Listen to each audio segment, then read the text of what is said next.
Good evening. Good evening.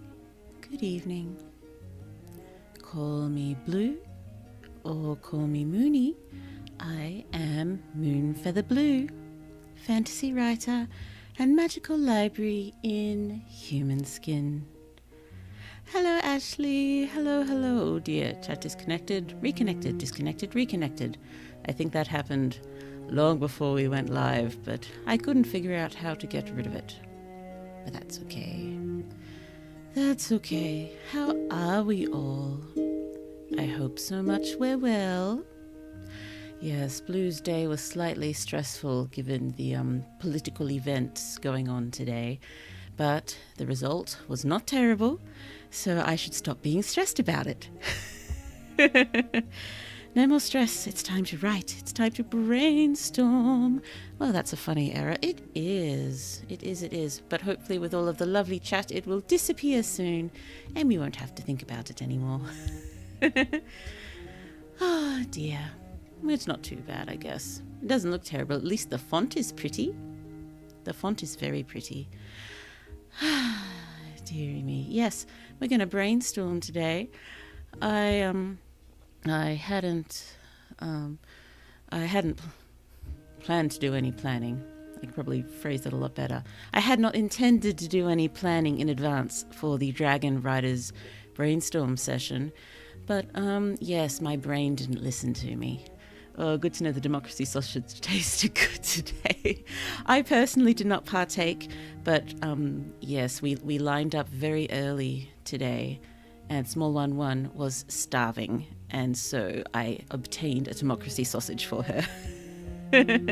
And she did enjoy it. Yes, we just got it out of the way and came home and stressed the hours away. I wound up napping a long time because Small 1-2 napped on me for a very long time, and there's not much to do on such a day when a small child is asleep on you and you cannot move. And they just keep playing the same news stories over and over, so you just sort of get lulled into a slightly disconcerting sleep. You're not quite sure whether you are asleep or awake. Don't you hate that? It's just so mind-bending. Oh dear. Yes, my head didn't listen. It accidentally did some planning, but I'm not sure whether it's unfortunately or a good thing I didn't actually write any of it down. So I'm hoping the stress of the day hasn't driven everything out. I think what my plan will be at this point is to try to get down all the random notes, all the random thoughts I've had as notes in no particular order. And then, I shall open it up to you, as it were, and see what you think. And, of course, take down any wonderful ideas you have. I think that will allow me to sort of get the very, very basic story that I've thought of and the very, very basic world building. And then we can get into detail with all of you, because I know all of you adore your world building. And it will be fun. But yes, I think I want to try to get down the notes that I've thought of. I'm sorry it'll be a bit out of order and confusing. I just want to get them down. I can rearrange them later. Why do I do this to myself? I've already listed this in Obsidian as a novella/novel as opposed to a short story. Because, I'm sure it can be done by better writers than I, but how do we cram Dragon Riders into just a short story? I mean, there's so much we can do with it. It's so much fun. Who doesn't love a good ride on a dragon, so long as the dragon is cool with it? I don't like riding on dragons who aren't cool with it. That's just not appropriate. But yes, dragons are cool, we're cool, everyone's cool. Good to ride. Oh, dearie me. Oh yes, what made me think of dragon riding? Why did my thoughts land on this? Yes, very, very simple. Small 1-1 was watching How to Train Your Dragon a few days ago. And yes, Blue was, it's that scene, that classic scene when Hiccup and Toothless have their first ride together, and it's just so fantastic that the score there, and is it still called cinematography when it's animated? It's just fantastic. When's dragon riding at the Olympic Games? That would be awesome. I would love dragon riding at the Olympic Games. Oh dear. Ah yes, the simplest inspirations may be the greatest. Indeed, indeed. There's also the what's her name?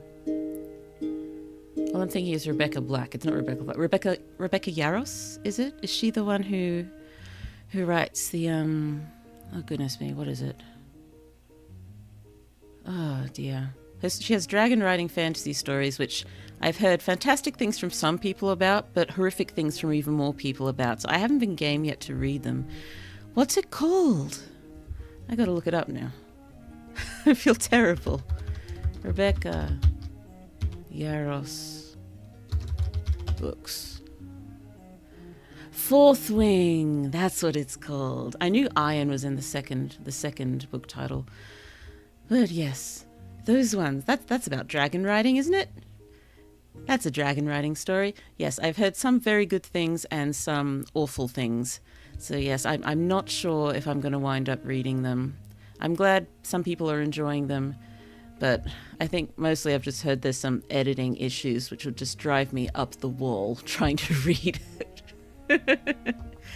Oh dear. But yes, let us throw our own dragon riding story hat into the ring. A dragon riding story hat. A dragon riding hat? Do we have to wear specific hats to ride dragons? Is it better to wear specific hats to ride dragons?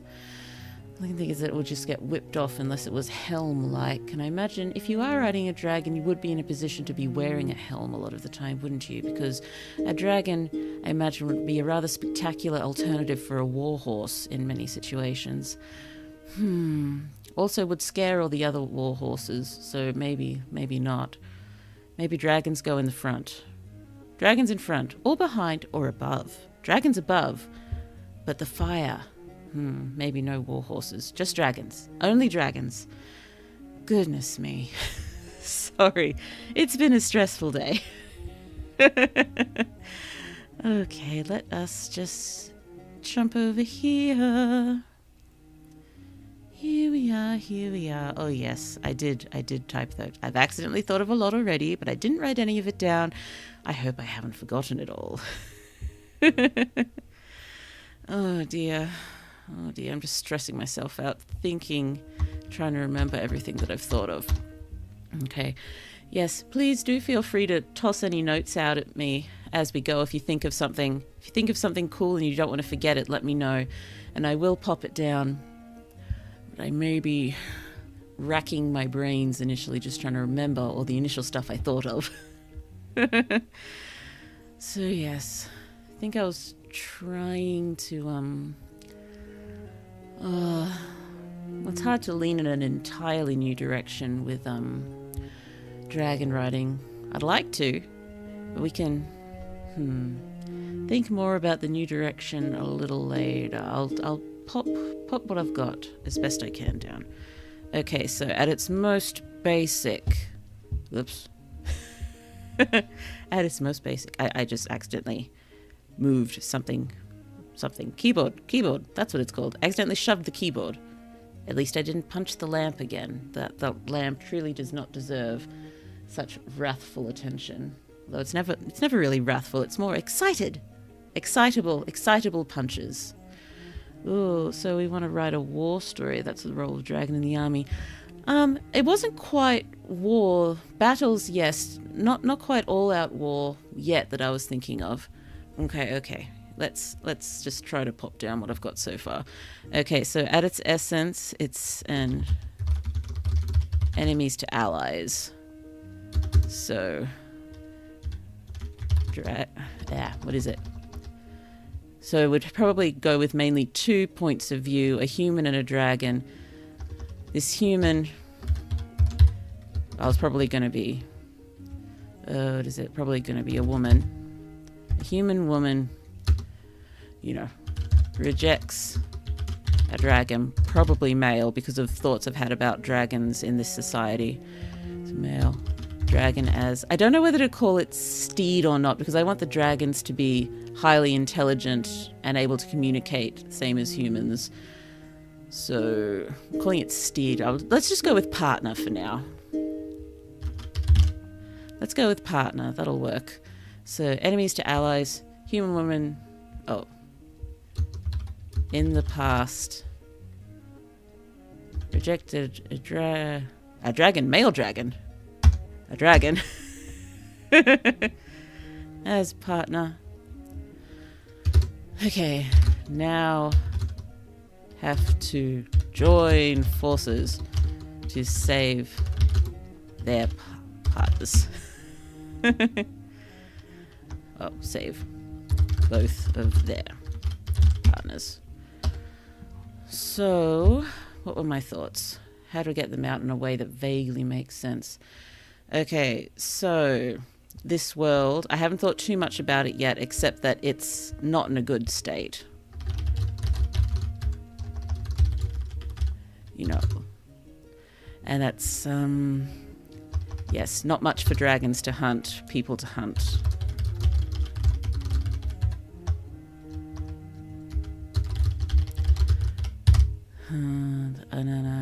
And I was wondering about whether there was overpopulation of dragons issue.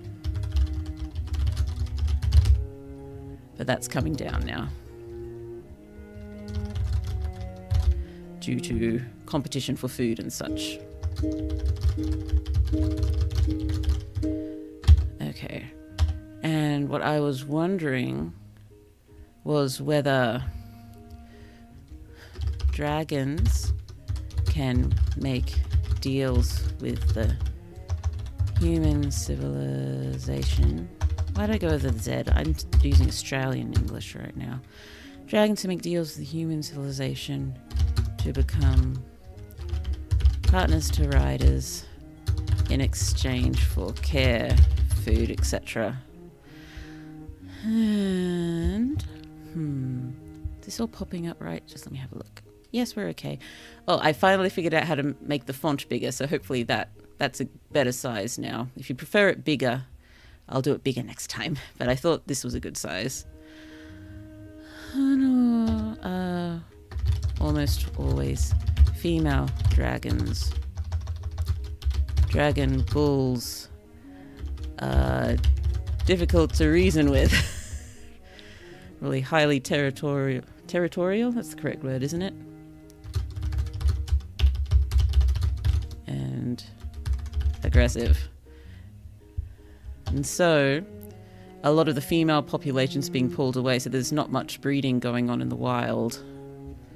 So... And I think I had it that the male dragons are generally solitary. Yeah, I'll get more to the story stuff in the moment. I just want to get down all the basic world building I thought of to help shape things a bit.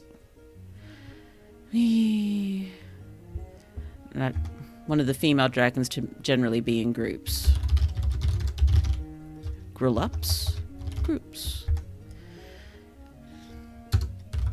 Have joined the human civilization. Zeds again. I'm just too used to writing my main magical project, which I'm using American English for. No. And, what was I thinking? Yes, well, technically, yes, it is military work, but not all-out war at this point. But they are attacked. I mean, often they're defending against dragons still living in the wild. But, yes, I think we are going to have another human civilization coming in who likes the idea of, in inverted commas, domesticated dragons and would like to yes, take them. I don't think they realize, these particular humans realize that the dragons are intelligent. Oh dear. Let's get everything down. Sorry, my head's just going pew, pew, pew, pew, pew, pew, pew, pew, pew. And this is one reason why I never get anything done. Female dragons joined the human civilization. I think there's some male dragons, but not generally rider partners in the military. Usually just studs. That sounds awful, but yeah, usually just studs.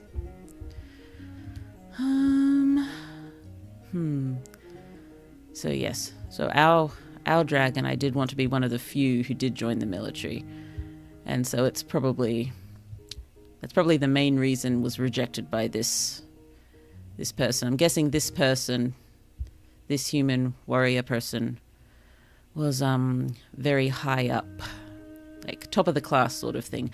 I don't want to do their schooling. I want to be well past that. We can reflect back on it now and then, but okay, so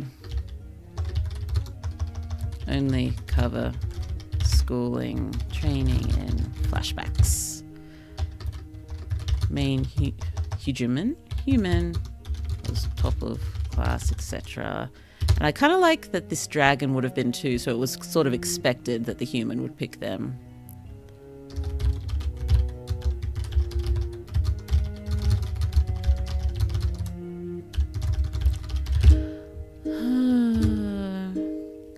I'll put at the moment mainly rejected because not a female dragon, but there's possibly another reason. I just don't know what it is yet. Maybe we'll just put... no, please don't. Why was main dragon rejected by main human? I think main dragon initially was, quite upset, but not really carrying too much of that bitterness with him, because main dragon found a very lovely partner. Oh, the dialectical differences are great. I always have to check for my program set to UK, US, or AU, depending on what I write. Exactly.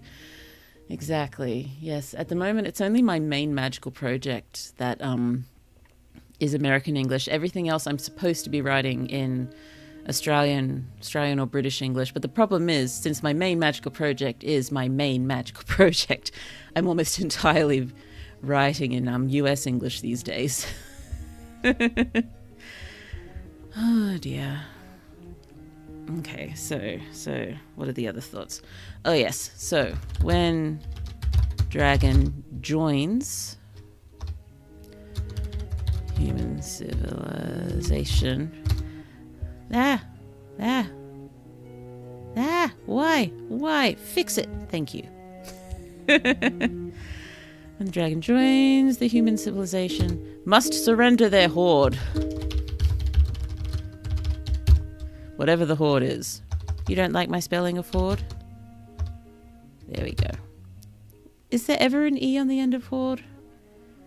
Is my mind just playing tricks on itself? Oh, for goodness sake. Horde. Must surrender horde. Riches used various ways, including melting down metals for military purposes.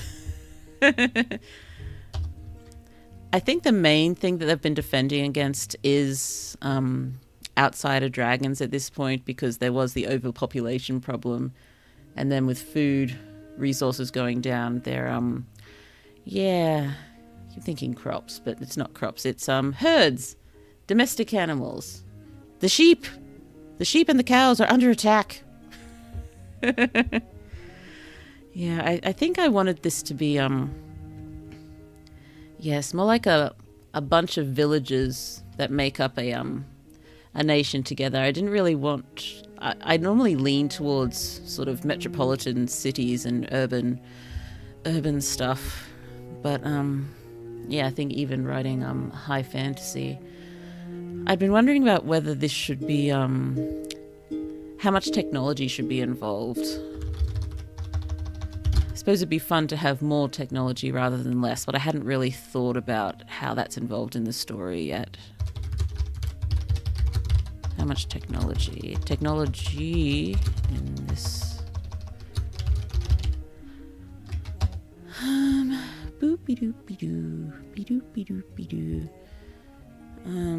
I was also wondering, this seems a bit cruel, but, I suppose it's hard to take chances. When the dragon joins human civilization, I was wondering about getting claws and jaws blunted and, for battle, replaced with metal versions.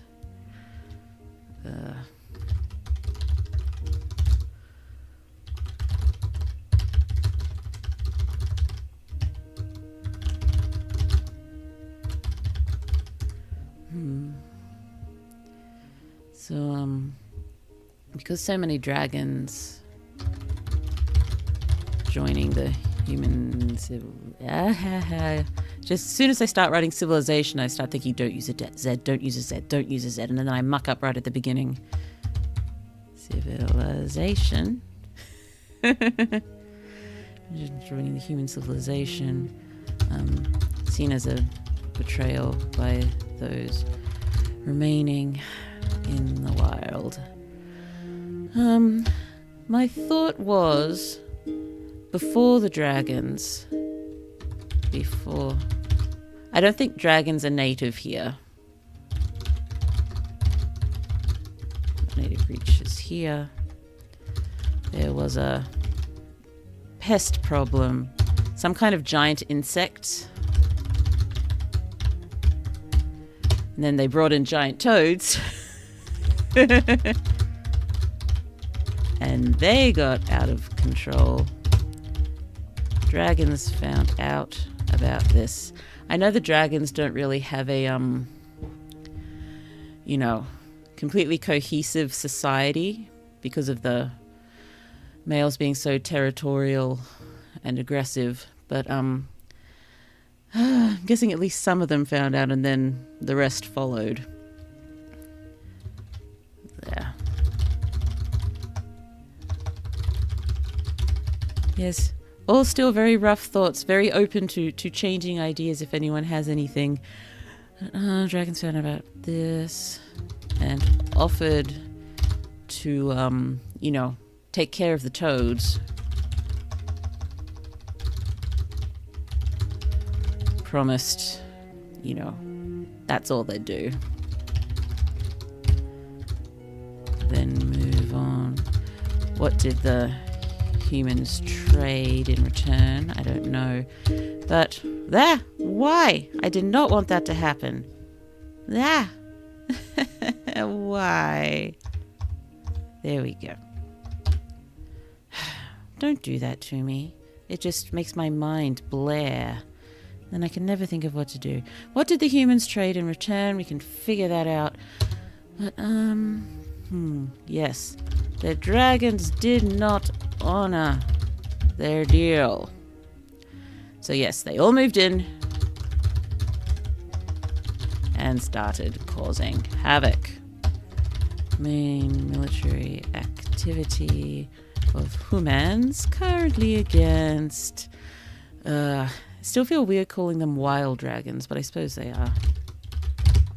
Wild dragon attacks! So yes. Military. I'm guessing there's a town that's pretty much entirely devoted to barracks and military training, and it's probably around the center of all the villages.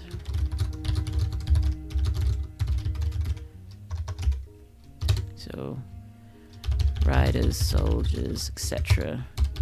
train here. Also, the hatchery. So there's quite a few dragons that I thought by this point have just been born into this.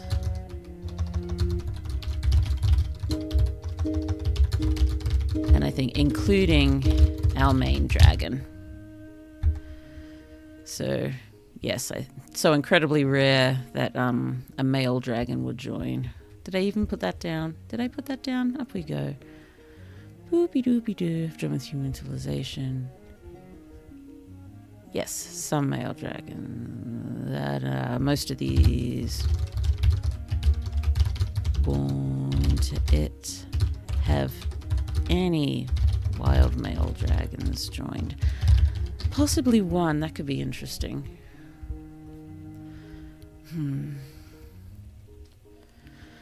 Boopy doopy doopy doo. It's a military town. So I haven't thought too much about training and stuff yet because I wasn't going to focus on it, but we can figure that out later. But yes, End of rider training. Well, rider and or dragon, because the dragons have to train too. End of rider/dragon training. You know, partner selection, ceremony sort of stuff, because that's fun.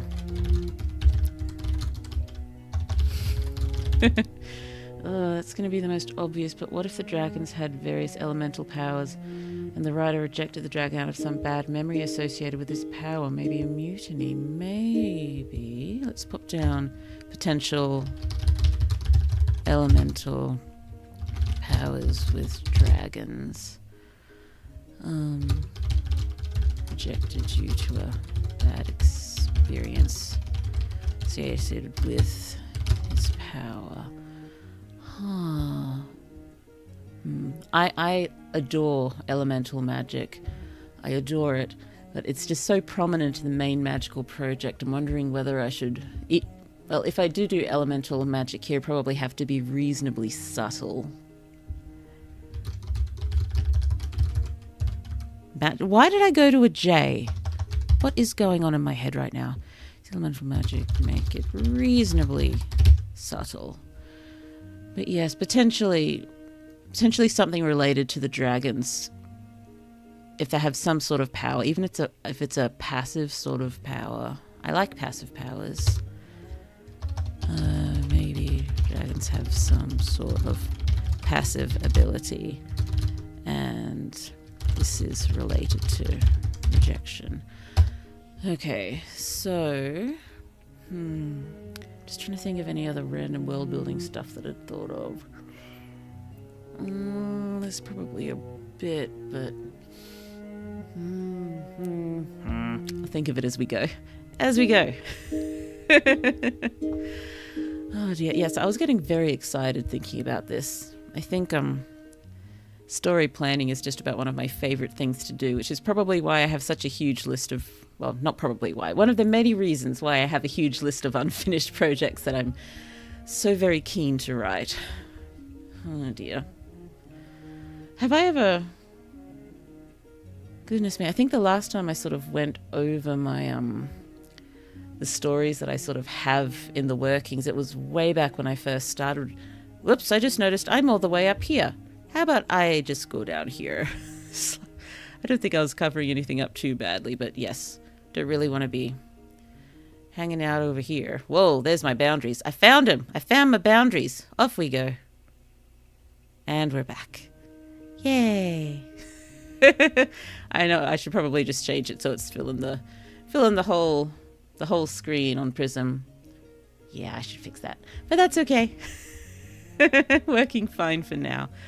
Oh, that's right. I'd shifted it for the library background. I should have remembered to shift it back. And I did not. Where are we? Here we are.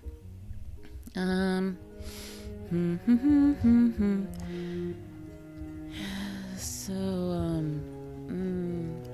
what's it called when there's a whole bunch of villages that just sort of an alliance of sorts, or a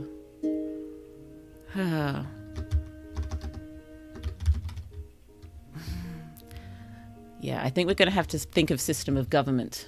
We're going to have to chat about that, but not right now. I need to focus. Get the rough story down. Okay, so open, or the plan. Let's just make it clear. The plan. Open with defeat in battle. I might just call them MH and MD for now, for main human and main dragon. Dragon 1 and Dragon 2. Goodness me. Does anyone want to just give me some names to work with for now?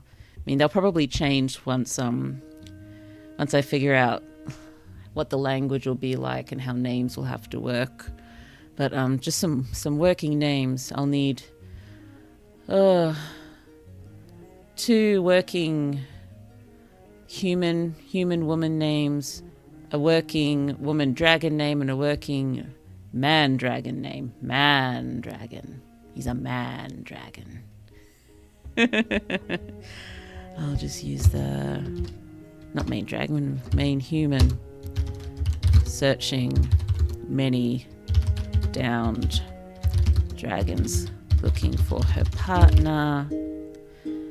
I think finds very injured, but I think confronted by enemy soldiers. She's outgunned. Do we have guns? I kind of like the idea of dragon riders with guns. Yeah. We have guns. What I write about the technology. Guns, yes. We have guns. Because probably blades, some kind of good flying weapon as well. What's a good flying weapon? Would it be like a polearm or something? I'd have to think about the best sort of melee weapons. Is it melee or melee? I never was sure. Melee weapons in the sky. Sky melee weapons. Sorry if I sound ridiculous because I'm saying it wrong. You know, for the longest time I was completely convinced that the word mercenary was pronounced mercenary. And I used it for years and years and years and years. Nobody said a thing.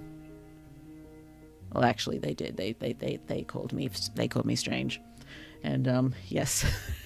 I think it was me who just refused to acknowledge it, but in a somewhat joking manner. Because it was funny watching people get frustrated at me saying mercenary. Oh dear. Outgunned. I'm not quite sure how they do it yet.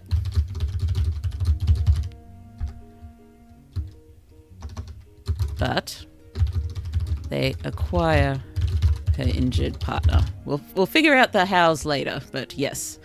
Her partner gets kidnapped. Along with probably not too many. It's hard to kidnap a dragon, I'm sure. Difficult to kidnap a dragon. I'm sure they've come along ready. But yes, this is a human battle. So, attacked by another human nation. I think it's a human nation not from this landmass. Continent, that's a word. Not from this continent. Yes, and so we're going to have enemies on the human front and on the wild dragon front, so we can play with those. Doopy-doopy-doopy-doo. Sorry, head's just floating a bit. Just trying to remember everything. And paddle along with several others. And main human alerted to think there's an attack going back to the military base. Probably jumps on someone's dragon to get there. Arrive to find it ransacked. Yes, and I think, I'd said to save her human, but, sorry, not her human, said that the male dragon was trying to save his human. I think the male dragon's human is dead, sadly. Oh dear. Arrive to find it ransacked, including the hatchery and many eggs stolen. Bye-bye, eggs. Am I too loud? Sorry. Am I too close to my microphone? Do let me know if there's a problem. Sorry.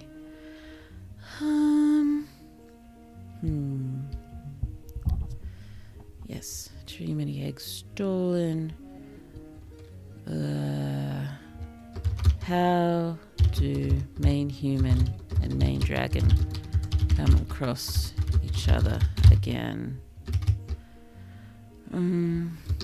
By chance or paired up, because no other option, probably no other option, and we're told to pair up. Okay, eventually the pair sent on a mission to recover lost dragons and eggs. Boopy-doopy-doopy-doo. main dragon's human. Very sweet lady. And be a very peppy, nice person who we're going to be sad that we didn't get to meet properly. We'll see her in flashbacks. Human. Doopy-doopy-doopy-doopy-doo.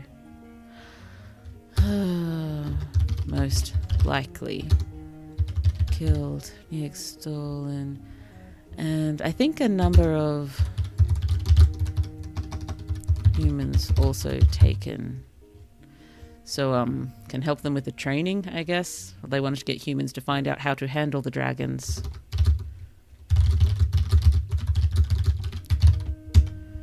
Guess so.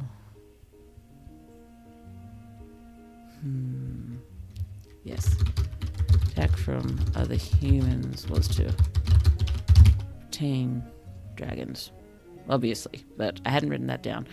How much contact had they had previously? Probably some, but not too much. Mostly observed. And a few other random thoughts I'd had, less for story and more for subplot, is have some female dragons join up at one point and, go to help collect hordes. There we go. And, yes, dragon attacks on villages. Defending against. Actually, we can probably see a little of the human if we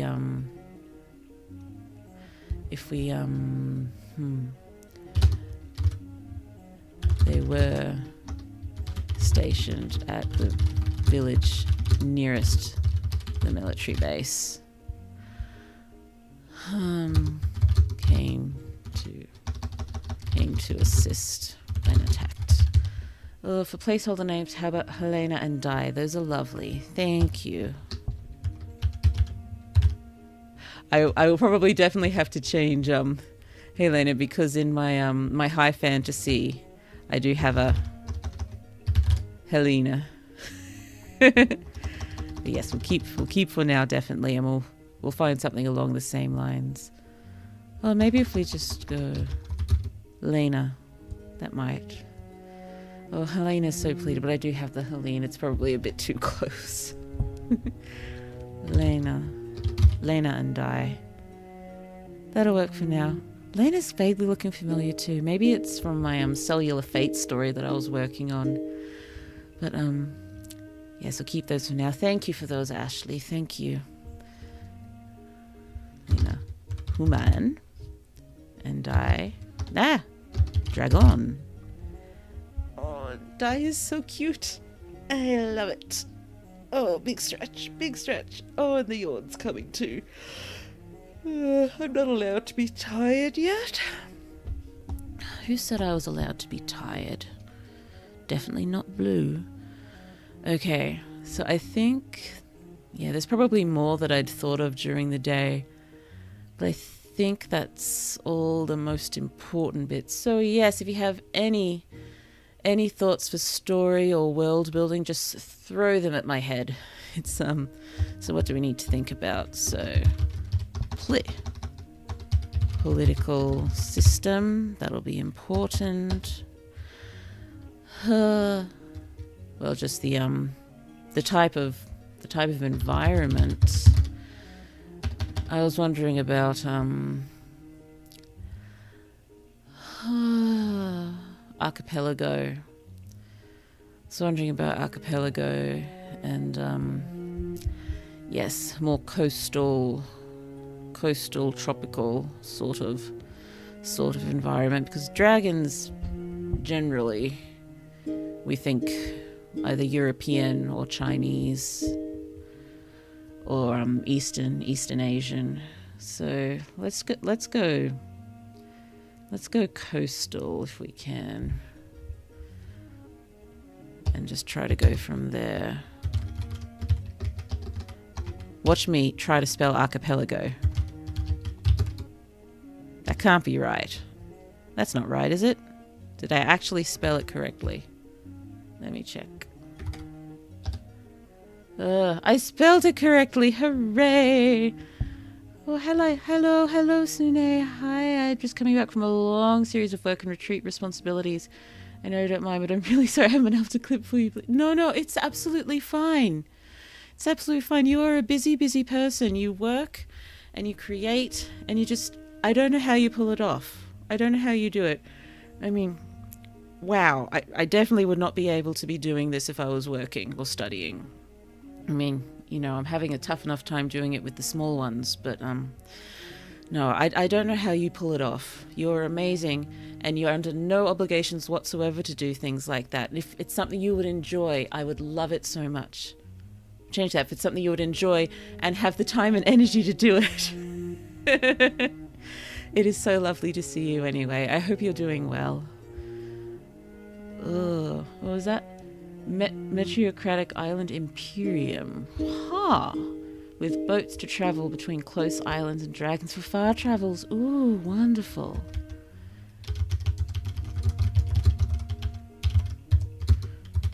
Yeah.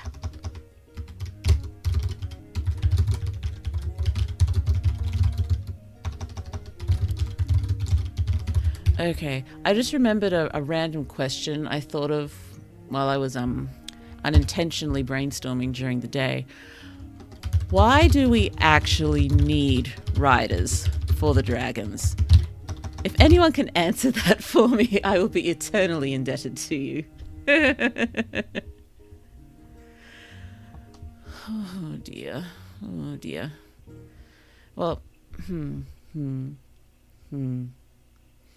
Sorry, thought I had a thought and then it flew away. Oh wait, this would go into political, wouldn't it? Hold on. Meritocratic. I know basically what it means, I just want to double check. Relating to or characteristic of a society in which power is held by people selected according to merit. Meritocratic democracy. Yes, sounds good. I like it. Yes, I've played with monarchies. Monarchies are fun. That's in my high fantasy. What's the main magical project? It's main magical project is democracy and moving towards a proper global political system, a global united system. Yes, moving towards that in that story. In fact, I think it's during... assuming I space them out the way I'm meaning to, during book 6 we actually see the big global meetings where things are finalized there for becoming a complete global society. I do have a military government in my shapeshifter story. That one's fun. Yeah, it's not an entirely evil military government either. It has difficulties, but in general it could be a lot worse. Why capitals? Meritocratic democracy of many islands. Wee doopy-doopy-doo. And so the environment and everything will of course affect food. I'm just going to put food down there because I want to. Not meaning to think about it too much at the moment, but I wanted maybe inspired by a Filipino food. Have I spelt it wrong? I completely have. I'm so sorry. Only one L. Sorry about that. Inspired by Filipino food, maybe. Oh, maybe something like SMT5 with both humans and dragons holding different elements of power and it needing union. In SMT5 it was the element of life for dragons, the element of wisdom for humans. That's something to think about. Do we need a combination of... How did I spell it wrong twice? It's an M, not an N. Combination of dragon and human. Maybe elemental. Powers required. Something to think about. Hmm.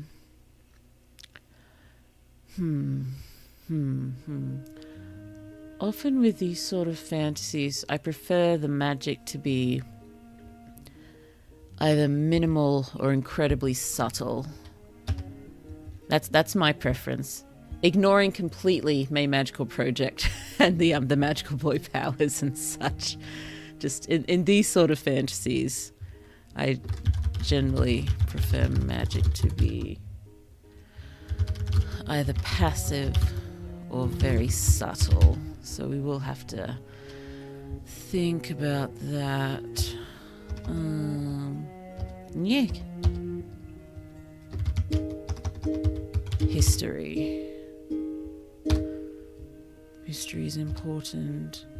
The main history I've thought about so far is just the going back with the dragons and the dragons not honoring their part of whatever deal it was to take care of the giant toad pests and do nothing else to harm, but instead they eat the toads, but they also eat everything else and attack the humans and move in and start building hordes and breeding like dragon crazy, because it's a very nice place for the dragons. Why is this a very nice place for the dragons? Why did the dragons want to settle here? That's an important question, I think.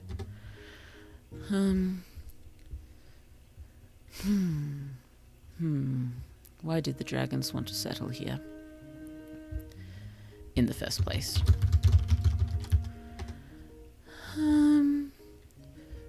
Well, for the history, I'll move to with the dragons here when can.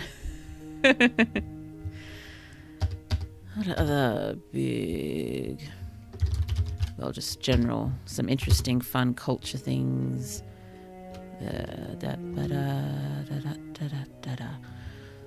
Yeah, I'll probably stick music, art, clothing, literature. We'll have some small examples of everything. I think I've said it a few times now that I lean towards soft world building as much as possible now, because the way I write expansively already. If I wrote expansively with intense world building, I'd have even less done than I currently do. So I think what I try to do with the world building is to pick a couple of world building points and go all out on them, and then keep it simple with the other things. But the things that we do go all out in, just do enough to sort of haul everything else up, because they flesh out the world enough that when we do mention a few little things from other areas, people just assume that they've got the weight behind it as well. I don't think it's cheating. I think it's just soft world building, and I like it soft. Oh, what if dragons had connection to nature that made their magic more powerful, and humans had wisdom or reason that let them shape their magic more precisely, and so they need to bond to combine their strong sides? Yes, if bonding to sort of, what is it? This the sum is greater than the parts. Is that what it is? Sorry, head going everywhere again. Let's see if we can pull this together. So perhaps a reason why riders and dragons join in a partnership is because they each bring something to the table, and the sum whole is greater than the sum of the parts. That's what it is. And the whole is greater than the sum of the parts. So potentially dragon nature related powers, abilities, knowledge, something along those lines. Potentially humans. What is it? Intelligence, progress, science, etc. can be more precise. Definitely. I definitely like the reason that the riding happens is you get something more with a rider and a dragon as opposed to just a rider on a dragon. Because if they needed defense from the wild dragons and such, and dragons are intelligent, which they are, you know, why don't they just do it themselves, sort of thing. So, need to about what exactly riders and dragons can do together that dragons can't do on their own. Reason why dragons aren't sent out by themselves to fight other dragons. Or maybe they'd already be at a disadvantage because the wild dragons hate their guts. Let's be honest, there would be some musician that would use dragon roars as an instrument. I mean, Tchaikovsky. Was it Tchaikovsky? Let's use cannons. I know there's cannons in the 1812 overture. Yes, I was meant to sing the 1812 overture one time. Because, Blue used to sing in choirs quite a lot. But, yes, everyone got sick. Blue got very ill, lost her voice completely. And I think we were actually meant to have real cannons in our performance, but I think there was the whole city actually was ill at that time, and the place we were going to do our performance and have the live cannons was turned into a makeshift hospital. This wasn't during COVID. This was sometime before then. But yes, that was an interesting time. But yes, I did not get to sing the 1812 overture. I stood there and I mouthed the words as best I could. And we had recorded cannons. Oh dear. Oh dear. Music includes dragon roars and other sounds. Just thought, I love the sound of magpie warbles. I'd love it if dragons could make a sound like a magpie warble. Or maybe we can lean them more towards cats and then make purring sounds like cats. That's a story only life could have written. Indeed. I was so very ill. I think we had several different types of flu plus whooping cough floating around. Yeah. Sorry. Oh, memory. Yep. It definitely happened. Sorry, just remembering me sitting at the back of choir practice wearing the face mask and desperately trying to learn the music in the hope that I would get my voice back in time for the performance. I did not. I don't think I got it back for ages. Oh dear. I have a bad habit of losing my voice when I need it the most. I think I said, I lost my voice a couple of days before a musical I was in when I was a kid. And I lost my voice before auditions for another musical a few years later. Oh, dearie me. Uh-oh, yawns. So tired. So very tired.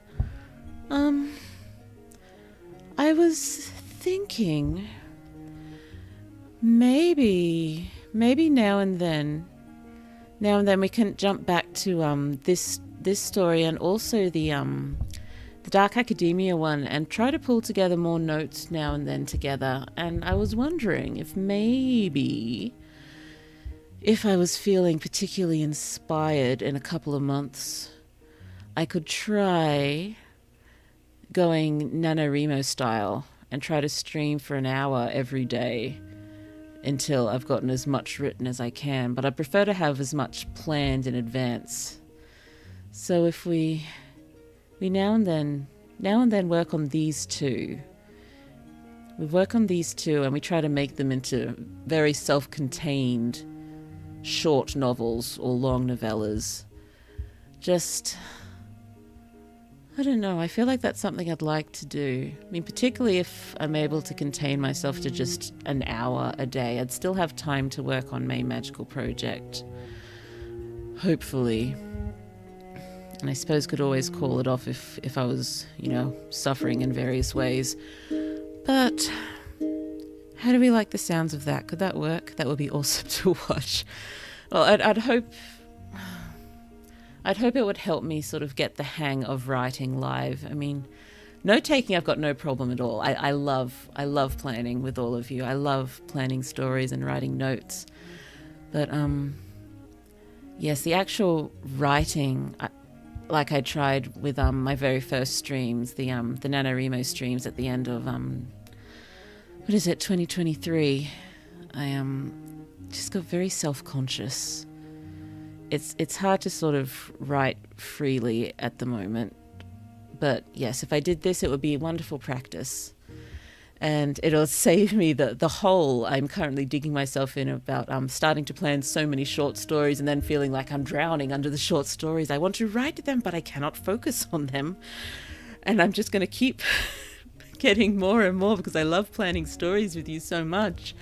And just I'll disappear under a pile of potential short stories. So maybe if we can focus, we could even pick one that we like the most and focus on that first. Or we could even plan them both completely as much as we can and then choose one to start with, the Dark Academia or the Dragon Riders. And try to work on them like that. If you want to sort of see what I mean, you could jump back to my early streams. I've got a playlist of the NaNoWriMo streams. But yeah, they're probably a bit of a disaster. I think I did slightly better than I thought I would. As in, I was still very much just learning to stream then, and I still am. I am far, far from a professional streamer, but it is fun, and I'm definitely glad I started it. It's just making things work in every aspect that's a little difficult. But yes, so that's definitely something to think about, and it's definitely, fewer streams to sort of plan in advance then. So at least I know what I'm doing every night. Oh, I think it wouldn't be able to be every night. I can't really do Friday nights, but hopefully every other night would work. Oh, hi, Oh, yes, sorry. Sorry, I just started reading your thing before actually reading it.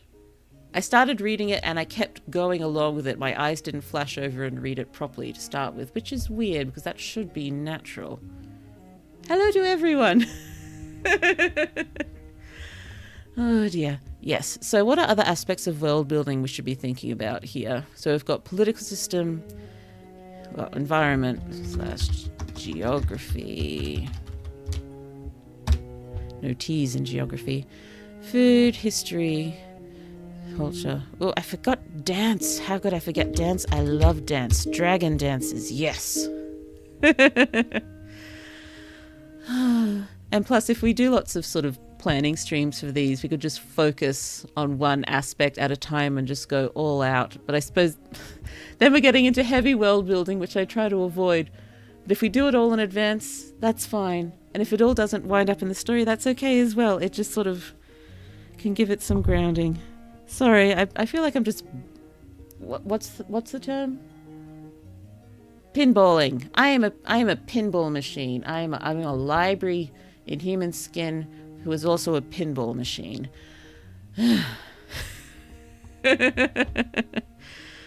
Diseases, allergies, medical oddities. Ooh, health, yes. Oh, yes.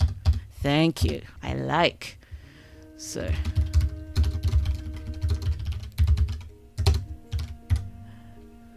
And also, I believe I haven't written it down yet. Just placeholder there. Technology. We have guns. So I kind of like messing with technology levels to show what different cultures what their priorities were. In my high fantasy, I've got sort of health sciences a lot further along than a lot of other things. Like, it's still vaguely medieval times, but they've already discovered, things that bacteria and stuff exist. Dragon ambulances. Oh, like in Zog, the Julia Donaldson story. Do you know that one? It's so cute. The Julia Donaldson children's books. Yeah, they've made like half-hour-long sort of movies of them, and Zog is one of them. And he becomes a dragon ambulance at the end. Dragon ambulance? So it would be really cute if our does die and his original human act as an ambulance sometimes. Is that their main job? Oh, and that could be why they were summoned to reason why they were summoned to the military base. So his human is more a doctor. Well, a doctor soldier, a doctor rider. So human was maybe a nurse. Doctor or nurse? Doctor or nurse? Who do we think? Doctor or nurse? Probably medic. They're a medic. Medic is a nice all-encompassing term there. What's that line? What's that line? There's so much in Red versus Blue that has aged terribly, but unfortunately it was very foundational for me, and there's some things that are still funny.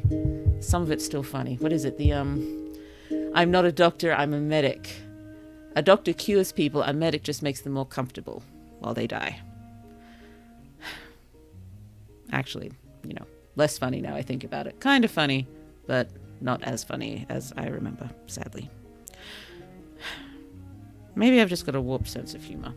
That too. Boopy-doopy-doo. I don't need this placeholder anymore. Yes. Okay. Why do dragons want to settle here? Dragons wanted to come here to escape a disease in their land, maybe? Oh, but we're somewhere tropical, aren't we? Yes, paramedic. Paramedic. Indeed. So, we'd have some interesting tropical sort of diseases, wouldn't we? But ones that they're able to deal with quite well. But yes, I like including things like disease in stories. It's political struggles and possible racism. Oh yes. We can have some political struggle. That could be fun. I mean, they've got opposition in terms of the wild dragons and the enemy human civilization, but we always love a bit of internal political struggles as well. When I say love, I mean, it's interesting. Could be horrible, but it's interesting. Cool. Struggles. Racism, difficulties is the wrong word, isn't it? Just racism. It is what it is. It sucks. But I know there's definitely class issues between the humans and the dragons, because the dragons, a lot of humans still see them as, horses, or horse-like as opposed to human-like. Which they are dragons. But and yes, the issue with the dragons having broken their deal so long ago, I think. Dragons. Should this go there? Am I even putting these in the right places? Hold on. Issues. Dragons considered. Considered. Second class by many. Steeds. Oh, steeds who broke their deal ages ago and betrayed their own kind to join the humans. So not all the humans would think along the betrayed their own kind, but yeah, some would. Let's do that. And over here. Or maybe hello KO Yume. I'm so sorry. I got a bit distracted by the typing. It's so lovely to see you. Maybe they benefit from living in human society. Easy food safety. Yes, definitely. So, Where does that go? There. Oh, it needs its own space, doesn't it? Dragons in human society. I think there'll be a lot to talk about there, but yes. Joined for food access, safety. Yes, because yes, food's not going so well at the moment. In the archipelago, we need to think about what the game would be there. My only thoughts at the moment is whales. I'm seeing dragons carrying off whales. I don't want most of the dragons to be massive. No, let's just have dragons in general, not just dragons in human society. We need to think about the dragons in general. Their size and whatnot. Well, racism it is what it is and it sucks. I'm sorry, I'm very simplistic, but sometimes,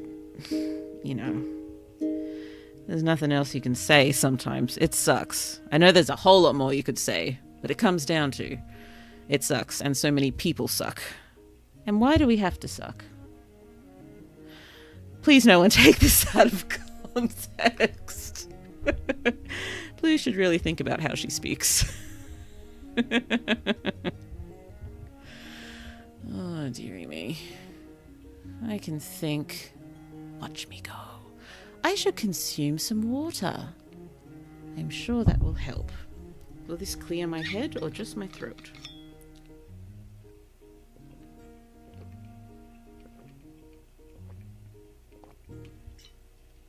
Oh, dearie me. Oh, dear. Thank you so much for all of your lovely brainstorming with me. This is just about one of my favorite things to do these days. So yes, please remember, if you think of anything at all, just, I'm going to say just shout it out. That tone. I'm sure that's from a sooty thing. Is it? No, it's not. It's from, it's just write it out, and it's from an episode of Arthur. Oh dear, how much of my vocabulary is from movies and TV shows. Yes, just write it out and everyone will read their stories to the class. Yay! Or we will write a story together. And it will be fun. And plus, if we can pull off writing something like this together, well, I will write it, but with so much of your support. But it'll still feel like it was written together. And, yes, another story to pop up on YouTube. We can... Whoa. I closed my eyes and then the light from my ring lamp just sort of bounced across it in rings. And wow, that was a whole thing there. Doing it again, I gotta stop closing my eyes. What is it? The residual, is it image burn? Something like that. It is very bright. I've got it set to the brightest level. I think it's because I'm wearing my glasses and I'm worried that the camera's not going to pick me up properly with through VTube Studio. So, dragons. If anyone has any thoughts on dragons, throw them at me and I'll do my best to catch them. Military. That's an important one we'll have to think of. I do wind up having military in a lot of my stories. I guess that's just because I love fight scenes. Yeah, we got to count main magical projectors as military. They're magical boys and girls. They count as soldiers. It's war. Yes, so... Okay, let's just put this in order. The conflicts. We can think about an internal... We haven't thought about the internal conflict at all yet, so if anyone's got any intriguey thoughts, let me know. My high fantasy's got a fair bit of intrigue, but, you know, we love some intrigue. Wild dragon attacks and enemy human nation. Not attacking their archipelago as such, but, you know, taking their dragon and dragon technology.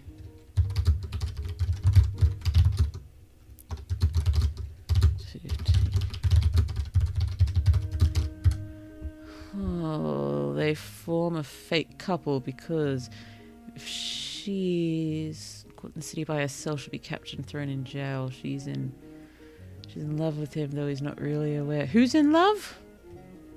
Are we in love? Who's in love? Who's in love? The dragon and the human? I don't think that's smiled on. Who are the deities in this world? We haven't thought about religion. Very important. Thank you. We can think about religion. Oh, it could be another nation trying to expand by invading them. Oh yes, possibly this was just a first attack to sort of be able to get dragons to face them, because they're hard to attack. How did they overcome them initially to be able to take the dragons? Bombs. They attacked with bombs. That'll probably do it. I think got to throw that up here. How did the enemy human overcome? Well, I suppose the ones they attacked, it wasn't an army. It would have been just a small group.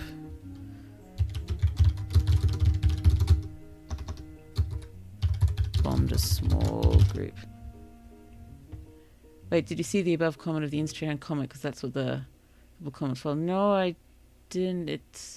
It didn't pop up in the chat here. I'm sorry. Oh dear. Yes, that's why I'm confused. no Instagram comment popped up. Oh dear. Well, that's awkward. Oh dearie me. Yes, I'm sorry. I probably confused you greatly, because I was confused greatly. If you could try sending that through again, I'll make the connection. Oh dear. Yes, I'm starting to wonder, like, are we having romance between the dragon and the human? That would be okay if they were the type of dragon that sort of took human form, or more okay. But I didn't really want to go along that path. No, I think dragons are dragons and humans are humans, and they are not each other. They are their own people. So let's just put vaguely with the military what we've got. So I think there's one major military base, which includes main dragon den and what is it? Military academy. That'll work. Again, I did not want to focus mainly on the military academy. They've graduated, they're past. The only bits we'll get with it is flashbacks. Oh, I actually read a comic called My Wife is a Half Dragon, about a well-known and powerful dragon slayer adventurer who saves a half dragon. Oh, they formed the fake couple. She's alone. It did send this time. It did.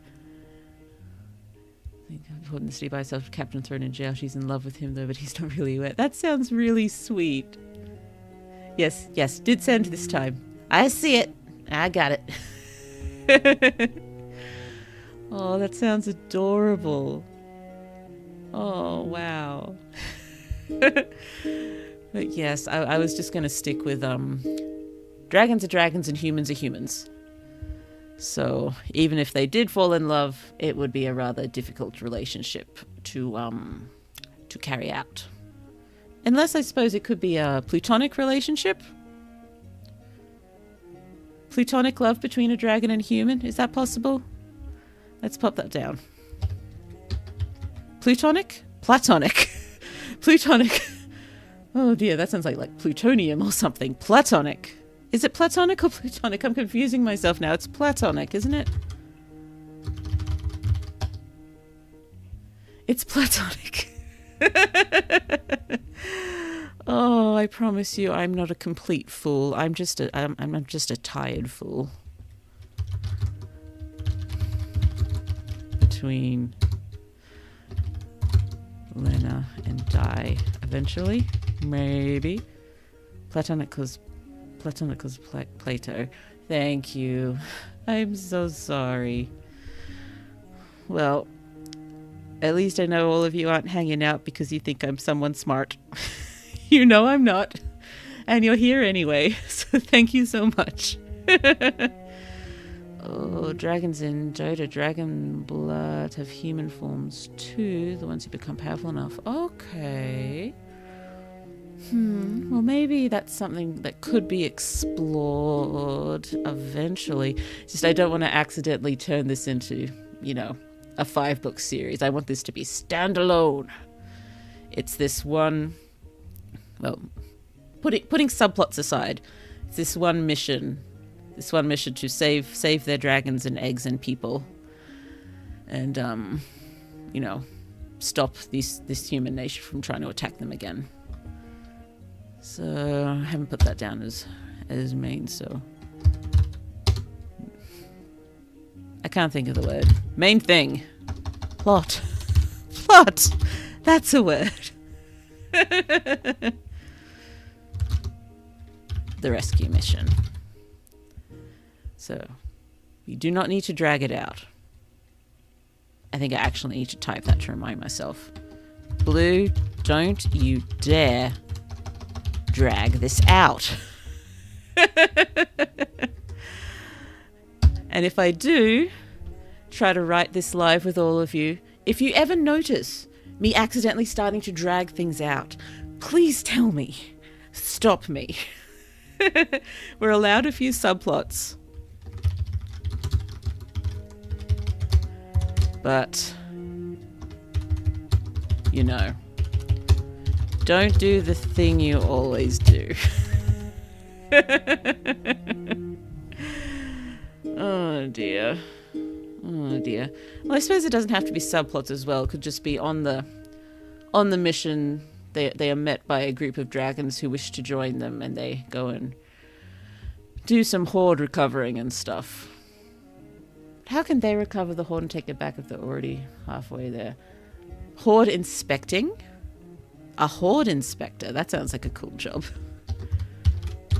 They can pick up a horde inspector and take him to inspect some hordes.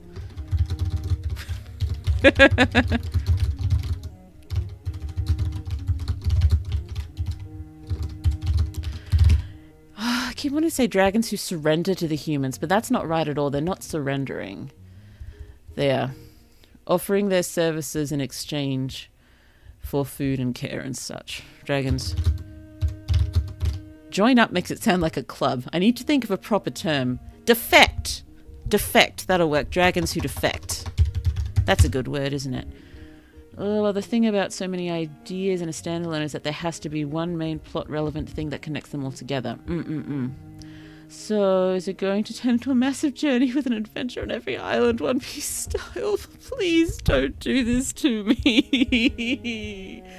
We can definitely do some fun island hopping and have a few interesting things happen, but not a whole season on each island, please. Please don't do this to me. Lol, you're laughing at me. Okay. I'm not sure if I've already done this, but just so you can get an idea of how I am currently suffering. Oh, wait, no, I didn't want to do that. You probably saw something then. Did you see something? Yes, you definitely saw something, but it wasn't too much, so that's okay. I am just going to, I can't remember if I've done this before. I'm going to do it anyway. I'm going to read out the working titles for all of my projects that I would like to be working on. There's my main magical project, this token cycle, the Wanting Kane Kerrig, or Till the Moon Takes Flight, The Last and Greatest King, Brightest Skylines, Magical Hag, Helpliner, Drop in His Sea, Amphibian Rivalry, Cellular Fate, A Circle Closes, Pulp Runner, Behind Glass, Cement Liaisons Limited, working title Stone, working title Lemon Cross, working title Pawn Shop, The Dark Academia Story, and now this one. I've got a lot on my creative stove, and all of those are, not quite on the back burner. I think about a lot of them. It's been a while since I've thought about some of them. I want to write all of them right now. And yeah, that's why it's hard for me to focus on one project for so long. That's a lot of a backlog. I know. I think Same, Blue, same. I'm glad I'm not the only one with that problem. But it's, yeah, I suppose I won't make it worse by reading out which one's a series. Most of them are 3 to 5 book series, except for our main magical project, which could be as many as 30. Because apparently I like making myself suffer. I need water now.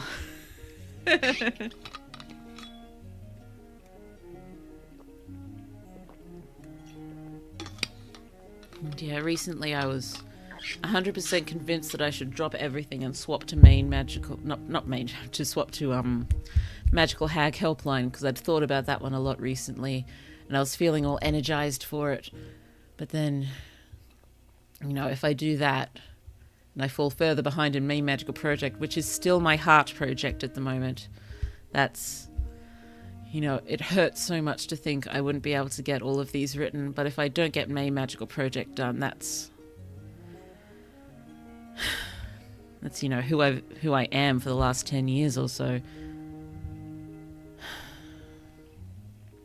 But yeah, actually, yesterday, oh, not yesterday now, 2 days ago, May 2nd, that's my fic-anniversary, the original fic that May Magical Project is based on. That's its birthday. It turned 9 the other day.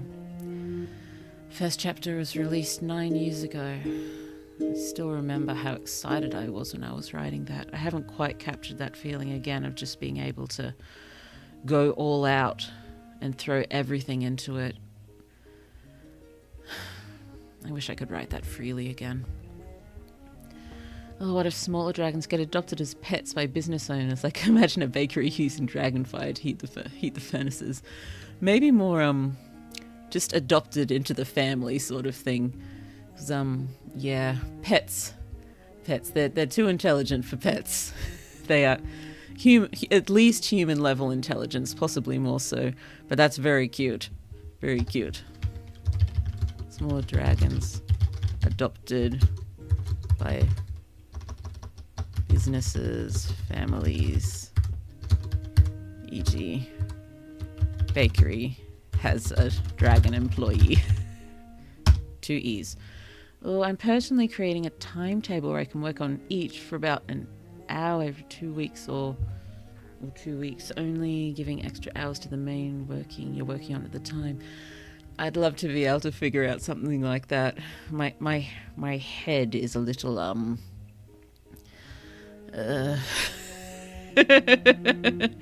yeah, that probably conveyed it enough. I'm not very disciplined, and I know I need to work on that. Because, like, if I taught Protect Your Spark, if I stick to one project only at a time, there'd be more dead air. Dead air can be months. Indeed, I know. I think so much time. Oh, so much time over the last 5 or 6 years. I've gone months without doing any real work on things. Still thinking about things a lot, but months without any real work just because I've hit a motivation rut, or the what's the word? Intimidated and distressed and all the anxious stuff that can keep people from being creative. Plus, it allows me to keep my creativity on its toes. Indeed, being able to swap between projects like that, I would love to be able to do it. And once I start, I think I want to get at least the first 3, possibly 6 of main magical project out before I start trying to dip back into other projects, aside from these ones we're working on stream, just so I've got stuff there. Because even though you're definitely right, and it means more gets done on more projects, but all the projects get done slower. And I guess I'm sort of at the point where I'm starting to need to see results sooner. I don't know what the otherwise I'll do something will be. It feels like I'll do something if I don't start seeing results sooner. Nothing foolish. I just, you know, I feel like I'm banging my head against a brick wall a lot of the time here. I suppose it's just because it takes me so long to do anything. that if I'm working on so many projects at a time, it'll just take even longer and I'll just start panicking more and more that nothing's ever going to get finished. Oh, I do get where you're coming from. In your case, you might need an accountability partner. You are sure right that I do. I probably needed an accountability partner my entire life. But yeah. I don't think I use the small ones as an excuse. It is just difficult to sort of schedule things around small ones. Dragons, more on dragons. Sorry, my desktop bleep blooped. And it's showing me a photo from when I still lived in Japan, along with a poster that I don't know what happened to it. And I really like that poster. I don't remember throwing it away, but I haven't been able to find it for years. Oh, I'm a little sad now. I loved that poster. Oh, dear. Come on, Blue. Stop this. Focus on this current story. We're thinking about fun stuff. So at the moment, even if we wind up going a bit heavy on the world building, the basic story is simple. It's simple. Once we do some world building, we can do more story planning, and we can, story beats. We can throw them down in an order. We go to write them out. We think of some cool little things as we go. It's almost like I'm a real writer. I'm sorry. I'm just being silly. Oh, of course, there's the unspoken rule where you bench everything to focus on one for an extended period to get really far. The timetable's functional, but it's also a fallback plan for when I do focus, so I don't get lost when there's dead air. Indeed. That's what I've been trying to do with Main Magical Project. It's just, the problem is when I fall off for months. But the problem is I don't move on to another project actively. I just keep thinking about everything internally. Oh dear. Oh dear. What's the time? It's almost 12:30. I can probably go till about 1, I reckon. At 1. What other aspects of world building do we like? I know we haven't talked about many of them yet, but even just getting them all down will help with the thinky thoughts.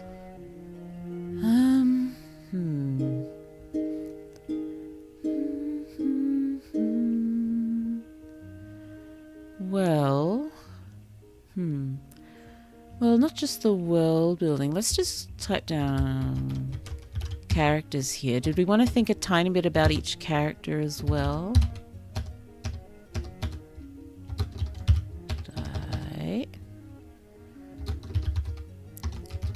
Lena's dragon partner dies. Oh, let's not go. Let's just go dragon partner. Sorry, that was just a horrific mumble then. I don't know who understood that. I'm not supposed to do that. I'm speaking to you, therefore I must speak clearly and in an understandable fashion. Can't just sort of do the murmuring, talking really quickly to myself. Because I'm not talking to myself, I'm talking to you. And you are being darlings because you are listening and interacting, and I love you for that, so thank you so much. Oh, dearie me. There's dragon partner. We haven't thought of any other characters yet, so let's just stick with these ones. We might be able to connect some culture and other things with these guys. So, how do you write? Like, what's your writing style? I'm usually write first, plan and refine later. At first, that was my style religiously, but these days I plan a bit more before I start. But once I start, I go off. No, I do an awful lot of planning beforehand, and then I start trying to write. Occasionally something clicks and I go off completely. More frequently, I get sort of caught up on what I'm working on and go over it again and again and again and trying to get it just right before moving on, which I know I shouldn't do, and I gotta stop doing that. But who's the love interest? I don't know. Should we have a love interest? Do we want to go for that? Are we having romance? I'm fine with a bit of romance. I like a bit of romance. And I can type around the more sexy stuff. It can happen. Definitely happens in main magical project. But, yes. Love interest? We have one? Oh, hooray. So do we mean for Lena, or do we mean for Di, or we mean for both? I think I would almost prefer to write a dragon romance. And have Lena just not interested whatsoever. Let's have a dragon romance. Dragon romance! Yay! Oh, that's right. I forgot completely to pop with the dragons here. Potential of dragons taking on more human form at one point. Oh dear.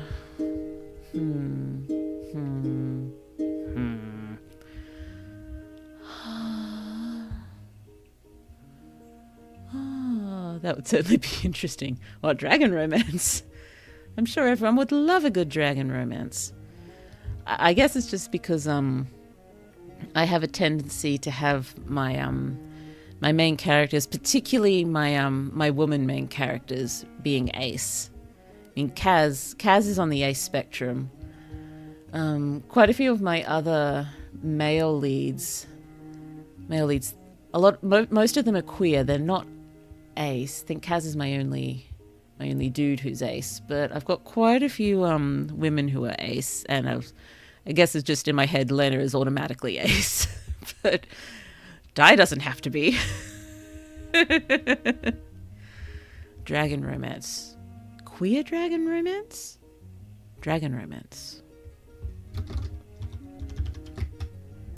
I think we have to think about that. Not only dragon romance, but queer dragon romance. Yay! So, who do we want these characters to be?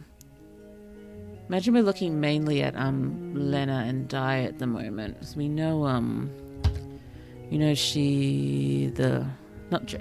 dragon partner, Di's dragon partner is paramedic, and I sort of want her to be a sunshine character. So she's just a lovely, lovely, lovely human being. You know, someone who is both sort of extroverted but still very gentle sort of thing.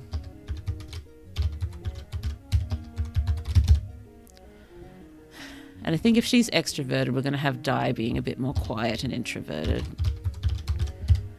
And I think Lena will probably be similar, but she has a good presence. That's not the right word.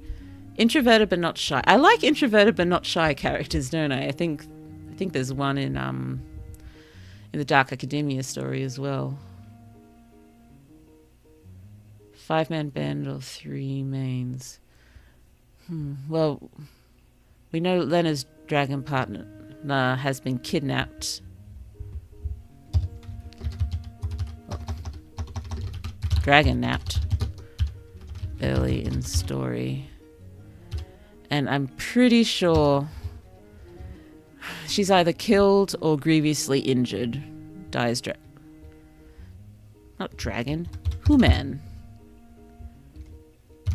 Either killed or... Grievously is one of those words I can never spell, along with lieutenant. And I still find it hilarious that I can't spell lieutenant, given how many times I've typed it in writing Main Magical Project. I think I'd lean towards grievously injured.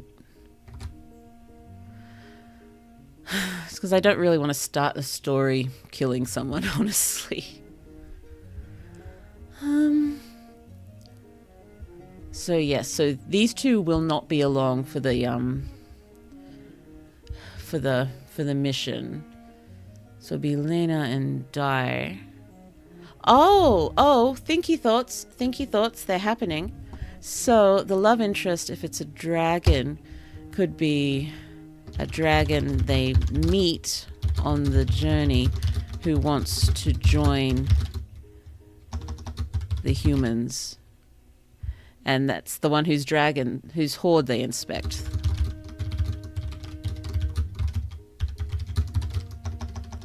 this dragon winds up coming along on the mission. That'll work. That'll work. Yes, I don't think I want to decide too much about this dragon at the moment. We can think about their personality and such. So it could be interesting if it was another man dragon, because we don't have too many of them who sort of have the what's the word I'm looking for?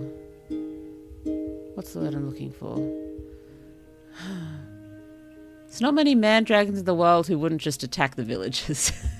But,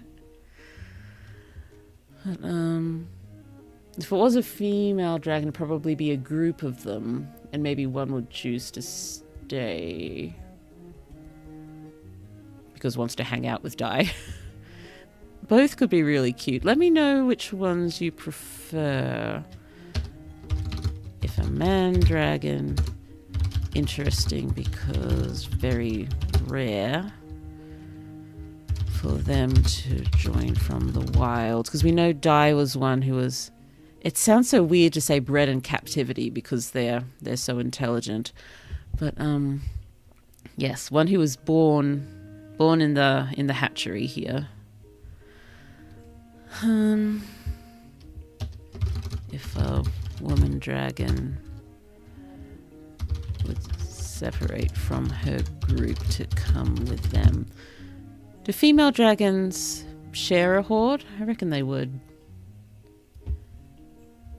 Let's go up to dragons.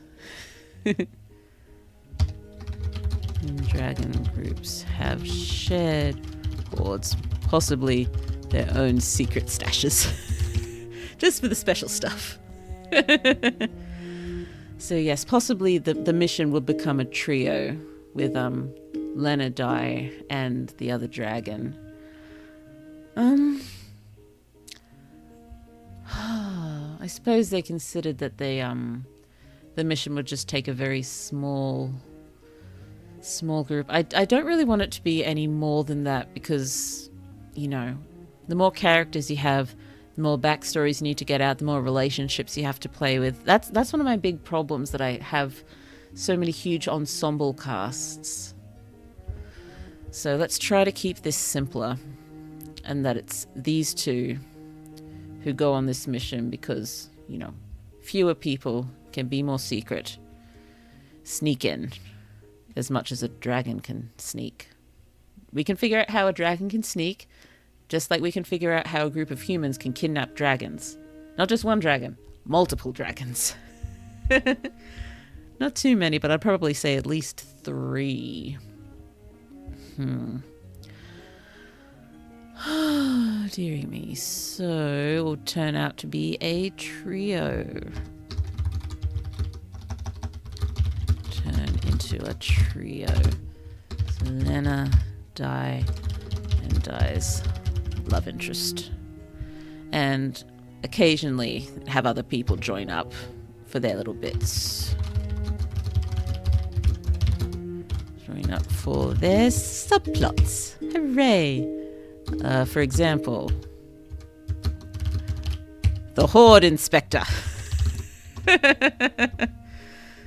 And if they, you know, they could help out travelers on the way. Let's just think of potential things they could do. A very interesting trio. It could be fun, yes. But yes, we do need to think more about personalities. But we can, if we do many more streams for planning, we can focus on each character and focus on aspects of world building. It was the way I did it for the NaNoWriMo streams was I think I only had one stream each, one for characters, one for world building, which was a terrible plan.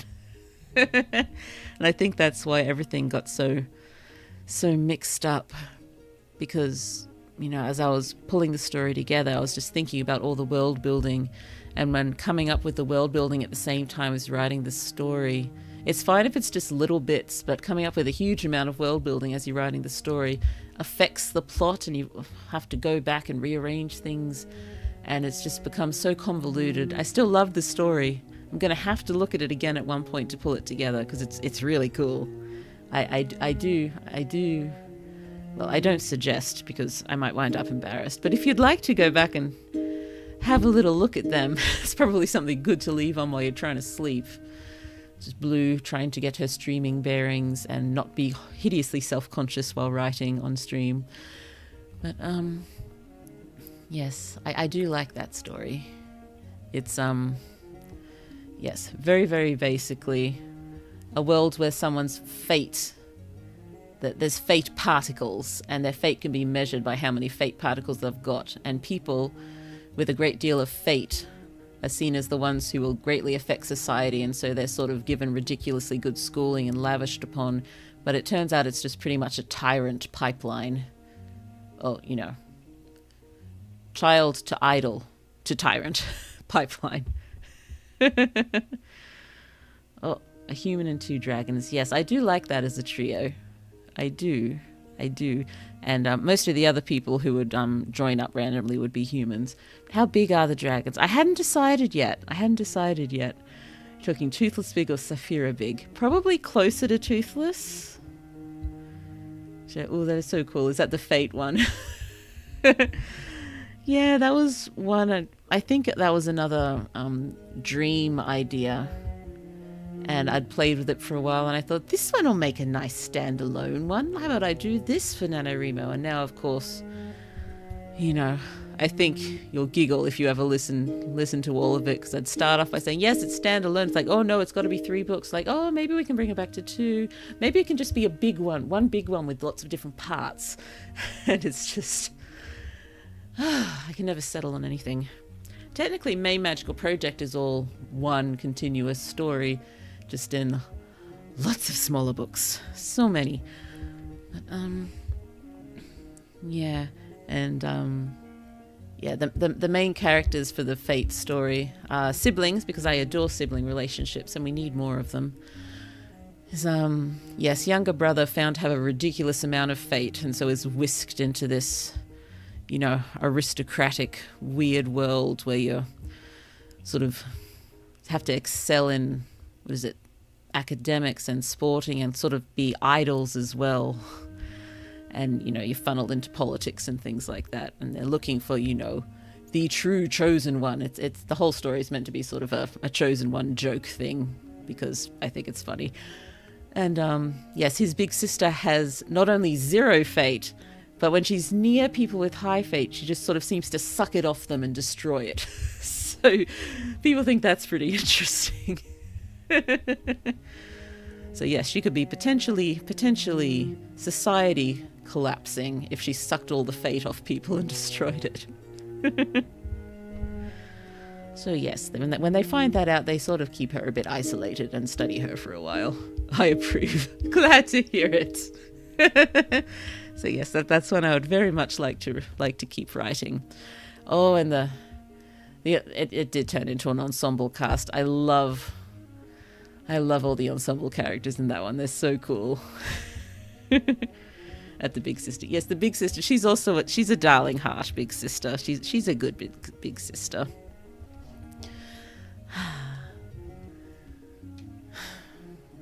Sorry, thinking about that story and getting a bit sad that I haven't been able to work on it. Why can't I finish things? Because my brain is too bouncy.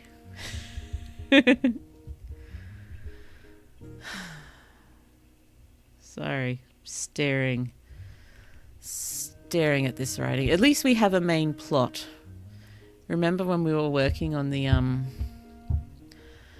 trying to do a short story from all the random words you all gave me, and we wound up with such a cool world and not very much story. I'll work on it eventually.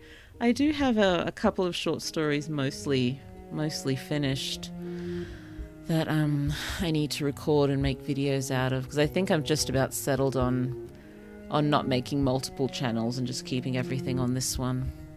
I'd still like to redo the original 4 short story videos I've got, or at least figure out how to do new thumbnails, because I don't really like the thumbnails. If anyone's got any thumbnail thoughts for the short stories, let me know. It's just... they're not making me happy. I wish I could art. I am not an artist. But yes, I should work on those at one point. I was having vague thoughts about whether I should submit one to a literary magazine or something, because one of them at least I think is pretty good. I suppose that would be another way to sort of try to find more lovely people who might enjoy what we do there, if I manage to get something published in a magazine or journal. But beware. I don't know. Can we think of anything more dragon related? Oh, I can try that. It'd be easier than clipping. Only if you're interested. If you'd like to, we could try to chat along those lines. It sounds awful. It doesn't sound awful. It sounds almost conceited, I guess. Is it conceited? I don't know. I don't like taking people away from their own projects. What's the word I'm looking for? That would be after I've recovered. Definitely. Oh, I can't think. It just doesn't sound right to me. It's like I'd expect you to do something like that, but I don't expect you to do that. But it seems like I would. I don't know. Help me. Head spinning.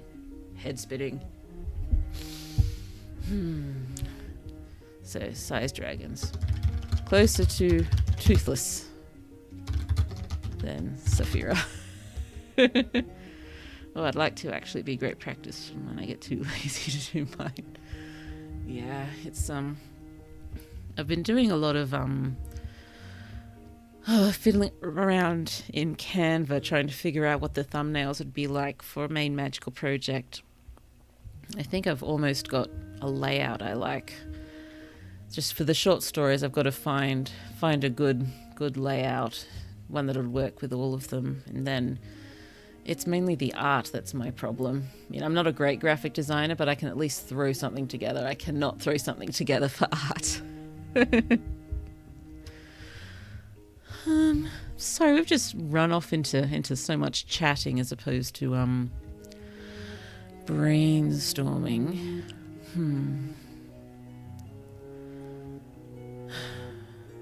I think that's okay, because we will be doing more streams, hopefully, to look at different aspects of world building and characters.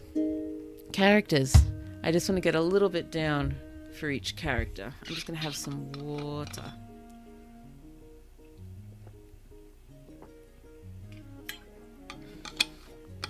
Just send me a picture or reference of what you want so I can have an idea. Okay, maybe.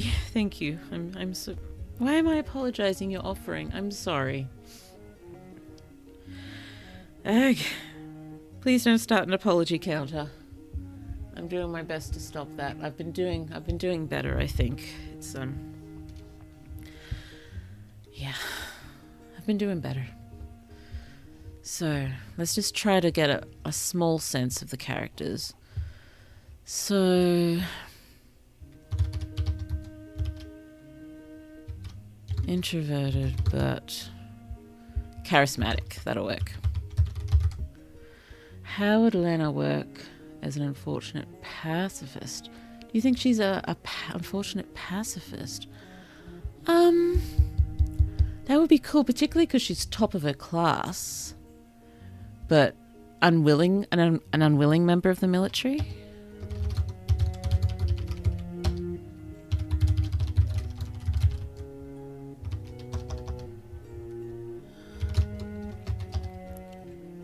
Join the military unwillingly. Maybe it was some sort of deal to help her family.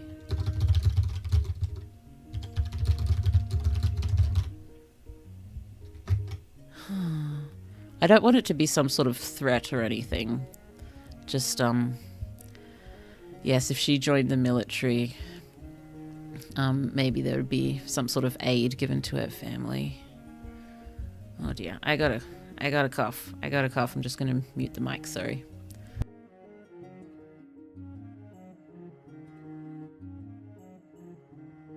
Sorry about that.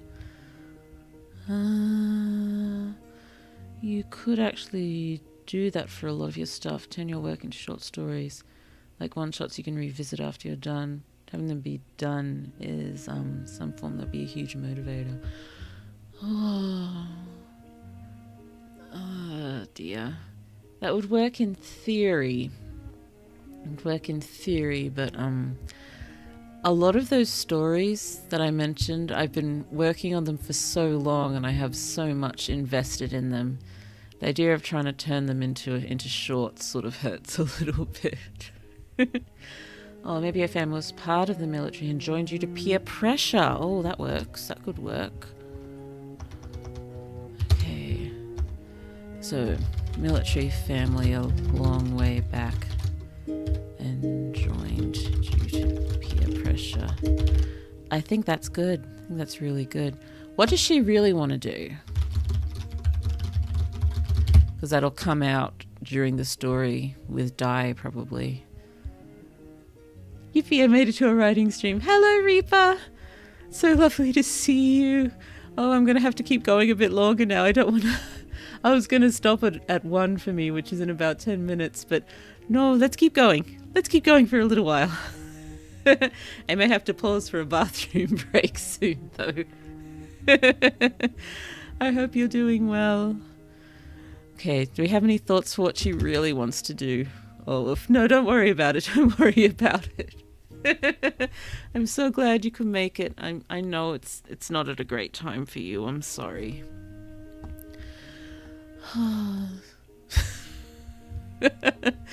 Sorry, I was just looking at what does she really want to do, and all I could hear was from Monty Python and the Holy Grail. I'd rather just sing.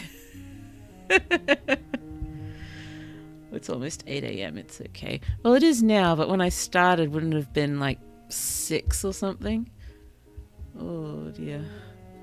Unfortunate pacifist traveling with 2 dragons. I'd pay to watch that. Oh dear. So how would she react every time they breathe fire and when they catch food for them and stuff? Oh dear. Oh, that does make it very cute. Yeah, and I stayed up late during my comic. Ooh, I hope it's going well. I'm okay now. That's good. That's good. I'm glad you got enough sleep. Yes, sleep's been interesting of late because I have been getting a fair amount done working on pulling Main Magical Project Volume 1 together as best I can. But yes, I've been staying up very late doing it and getting up very early with the small ones. Hee hee hee. Why the sea? Pacifist with 2 dragons. Okay, so that's important. That'll give us some good, not just comic relief, but possibly some very poignant and sweet moments here. Give us a lot of humor, poignant moments. Poignant's another word I can never spell. Sweet moments, clashes of worldviews, etc. We can get a lot from that, I think. That's really cool. Oh, staying up late to write becomes the new normal around the times of daily writing events. Oh, yes. Happy Mermaid. Oh, yes, it is Mermaid. Happy Mermaid. Happy Mermaid. So what's the story about so far? Well, let's just... Oh, does anyone mind hideously if I just take a quick bathroom break? Quick bathroom break. I'll be very quick, I promise. I'll be right back.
So basically,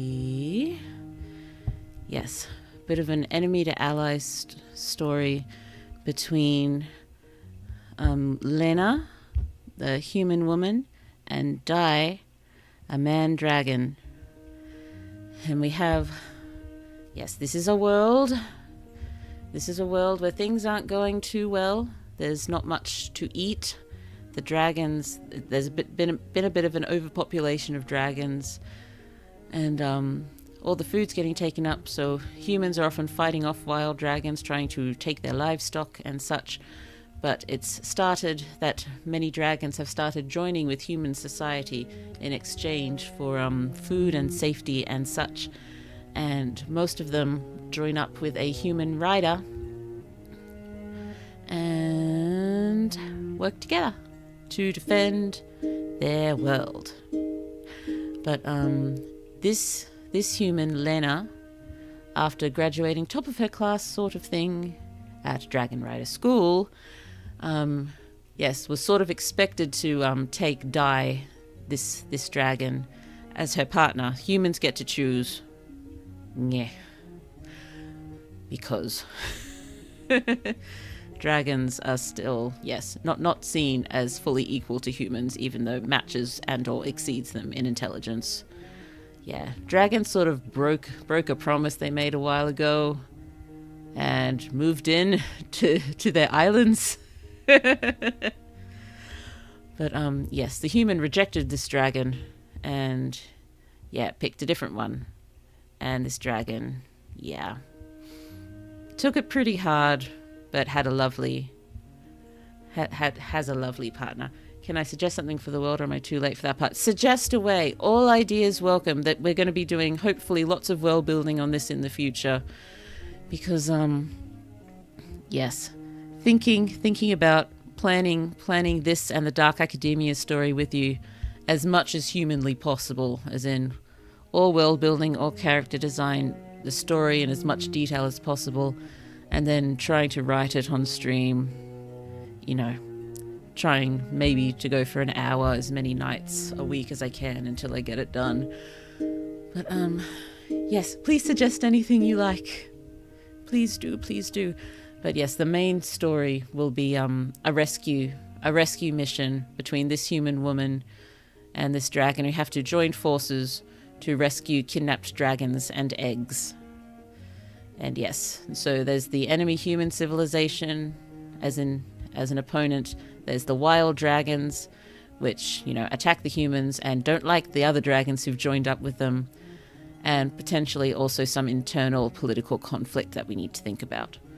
Okay, what if this took place on floating land masses? Sky Islands would be super cool. Okay, let's think about Sky Islands. Let's pop that here.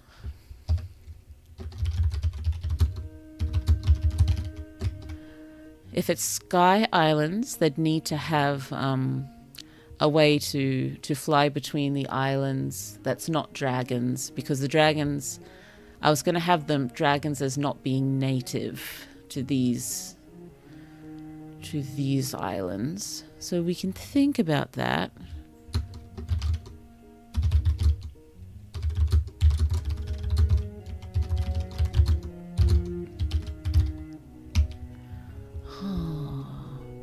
I do like Sky Islands, they're pretty. Flying bikes, ooh.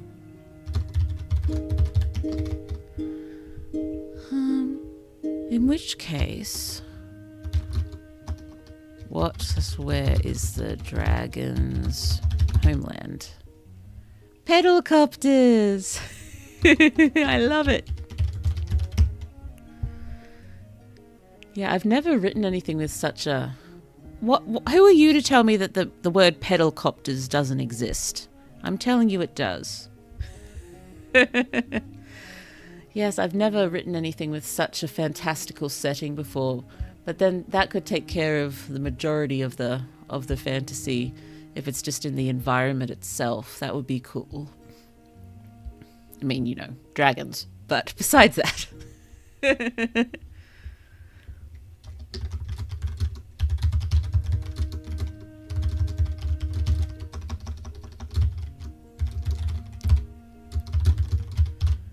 So we've got the floating islands. What's below them? Is it just entirely ocean below, or do we have any land masses below? Maybe the dragons all originated on the other side of the world. That way we'd have them being a surprise to the humans who are living peacefully. We had, the thought was that they had a pest control problem and had some sort of giant bugs eating all the crops. And then they brought in giant toads to take care of the giant bugs. Then the toads got out of control.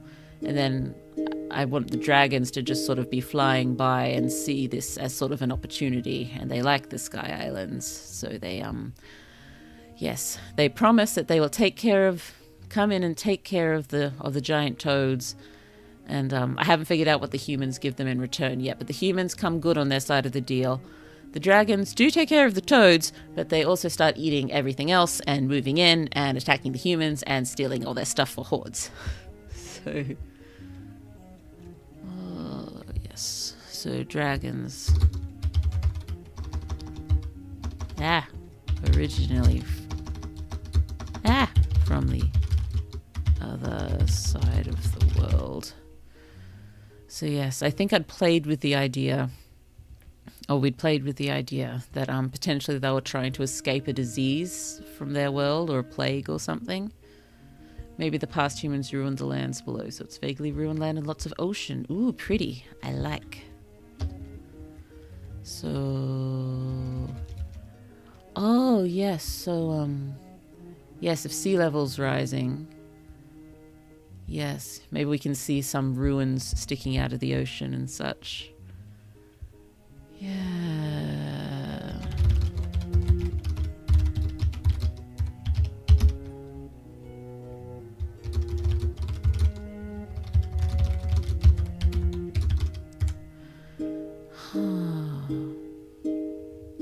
So I think we'll have to think about eventually, how did the Sky Islands come to be? Are they magically floating, or is it some sort of... are the islands actually some sort of hovercrafts? Giant hovercrafts. They would be big, because, you know, these islands aren't small. They've got fields and stuff on them. Maybe there was a famine that affected the original human lands. That's why they live in the sky with dragons. Ooh, maybe. Magically floating. Okay. We have magic. Simple answer. Magic. Full stop. So... driven out by disease or famine.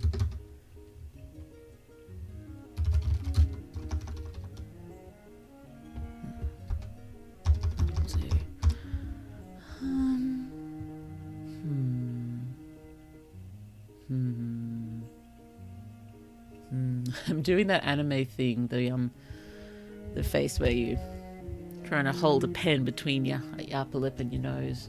I can't actually do that. I'm just pulling the face.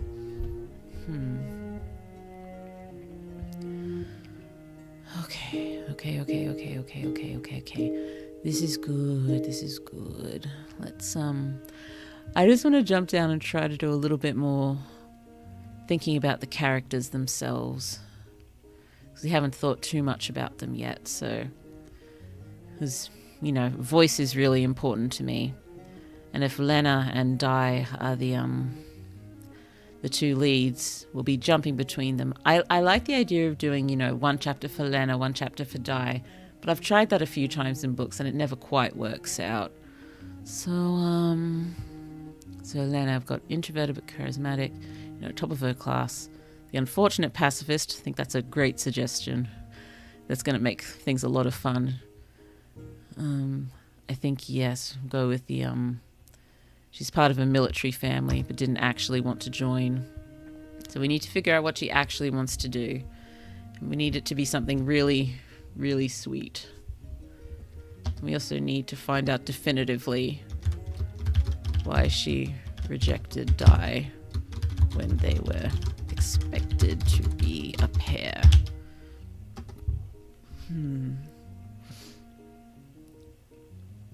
Well, if we went with the idea of sort of elemental magic of some sort, and he was water, it could just be she's afraid of water and can't swim, which would be unfortunate given, you know, if you fell off the island. It's all water down there.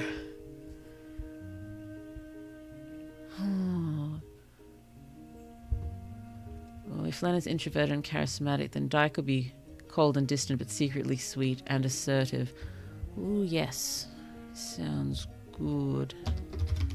Outwardly cool and distant.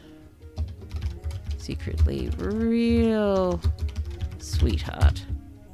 And yes, definitely assertive and, you know, he expected to be picked by Lena. He is, you know, he was top of the dragons and proud of it, particularly because he's a man dragon, and not many man dragons train in this way. Most of them just sort of breed and maybe work in bakeries.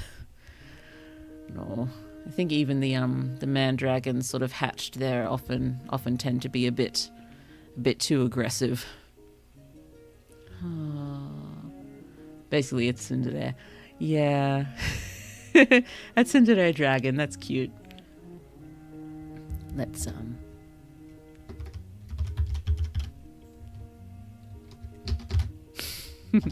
Not CC. Why would you do this to me?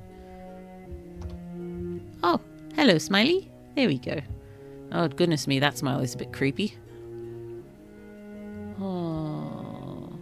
Actually, how do the fallen humans get back on the islands? Or is there just another completely separate civilization? Are they the enemy? That's something to think about, where the enemy humans are coming from. Maybe they are still on the land. Huh. Let's just...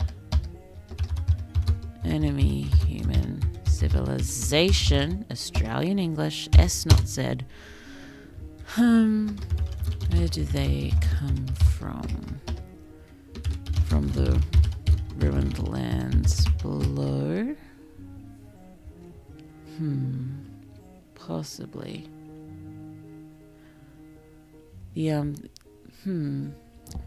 I think the way I was originally thinking about the enemy human civilization was that they were just from another continent, and yes, they were nearby, and they'd had some dealings with them in the past, but not many.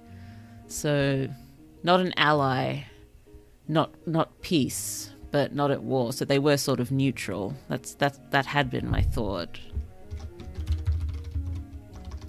It's the neutral relationship, not allies, peace, enemies, etc. Oh dear. Dies the one man dragon who wanted to be cool. Well, there's possibly another small handful. Yeah, Dies one. He didn't join them himself. He was hatched there. He was hatched there, and yes, definitely liked the idea. Oh, there, not there. So, actively chose and was given permission to go to dragon training. Yeah. So I guess, you know, he's got the temperament to handle it. So he'd be very proud. Oh dear. I also see another option. What if on the fall they die and reincarnate into dragons? Huh. You mean if they fall off the islands or something? Huh. So where did dragons come from? If they come from humans, that could be cool.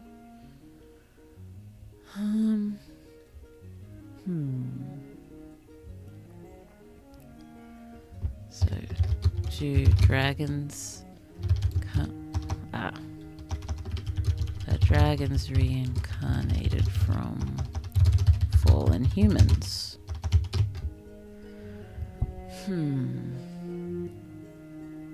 Oh, thanks for chatting, Blue. Thanks, everyone. Got to go now. Bye-bye, Sune. Thank you so much for coming.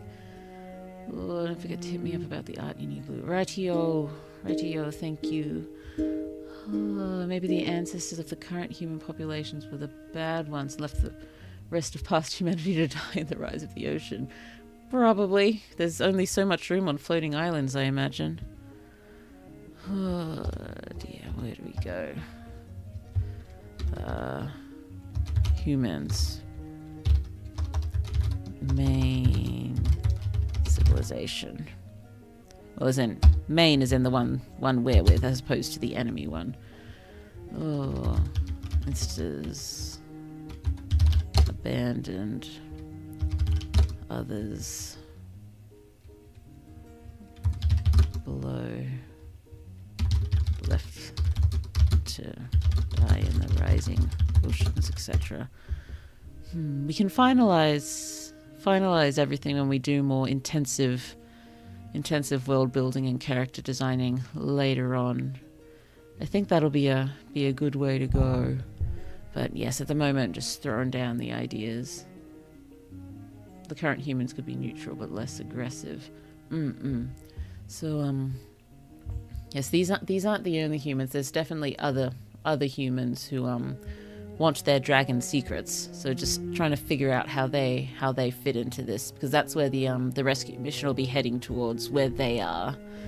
So I need to decide if there's if any land sort of remains below, if they're from there, or if they're on their own floating continent, or I suppose possibly they could be living, if we've got pedalcopters, possibly there's larger ships and they could be living in ships, maybe? I don't know.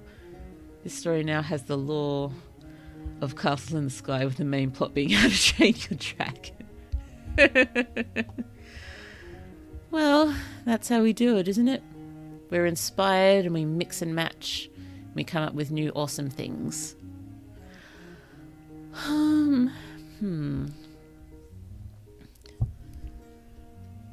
So, yes, the enemy human civilization. Is there a continent below? Their own floating islands.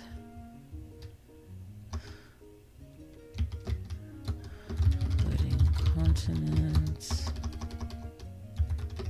Ships. Yeah, we don't have to decide anything here, but... Oh, to be fair, I've been romantically thinking about floating islands. No, floating islands are cool.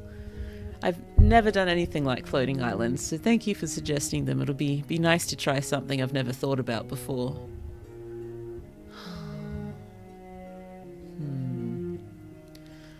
I'm kind of liking the idea if they just have their own floating islands further away, but the dragons didn't go there. And, yes, they think the dragons are, you know, what's the term? Not of equal intelligence. You think that dragons are not of equal intelligence and they've just been domesticated and they want in, but they go about it by stealing rather than saying, hey, you want to share your dragon lore with us? Because who would share their dragon lore with other humans? Because, you know, if we give you dragon lore, you will use your dragons to attack us and take our islands, sort of thing, I guess. Well, that would be the reasoning of the enemy humans anyway. Oh, I got it. The past humans built flying machines and went up to live on the Sky Islands, not knowing that dragons roost on most of the Sky Islands many miles away. Woohoo! That sounds good. That's why they've been seen as invasive on both sides. Yes, dragon pests. Dragons leave their own islands, so they think they've run into problems on their own islands. Maybe they just, you know, overconsumed on their islands as opposed to diseases there.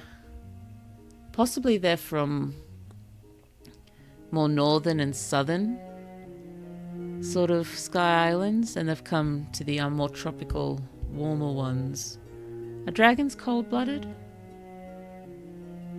Well, if they're cold-blooded, why would they be living down in the north and the south anyway? Something to think about. Are dragons cold-blooded? They are reptiles. Are all reptiles cold-blooded? They are, aren't they? That's one of the things you need to be a reptile, isn't it? Dragons are like birds. They travel every other season. Oh, migratory. Dragons are migratory, except they've settled here permanently. Dragons.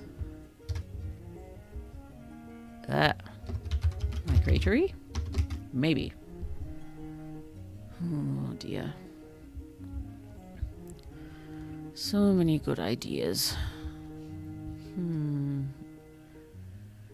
Where does this go down? I'm not quite sure where to put. Possibly in history. Past humans. Build. Flying machines. To live on Sky Islands. Did not know dragons live on some islands far away. Maybe our dragons have feathers to help them live in the far north and far south, like Arctic dinos. Ooh, feathered dragons. They'd be cute. And all their feathers fell out when they came to the tropics. Do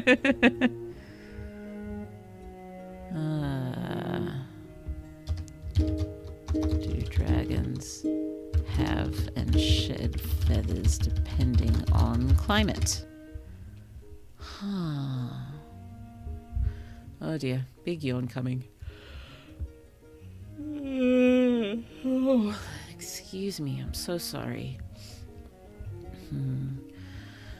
Oh dear, we're gonna have to sort through all of these when we start going through this in more detail. But at the moment, yes, just throwing down as many ideas as we think of. Yes, definitely something I still want to get a few more ideas on is a bit more character stuff. And a few more just random sort of things that we can do on the mission. I think that's something I run into trouble in is just, yes, we've got to get from point A to point B. What happens on the way? We need to have some fun, do some interesting things that can reveal personalities and relationships and culture and stuff. And I wonder at what point we meet the love interest dragon. It'd have to be fairly early on, I reckon. Fairly early on. But sometimes when I'm trying to write sort of more questy sort of stories, yeah, I have difficulty figuring out what to do on the way.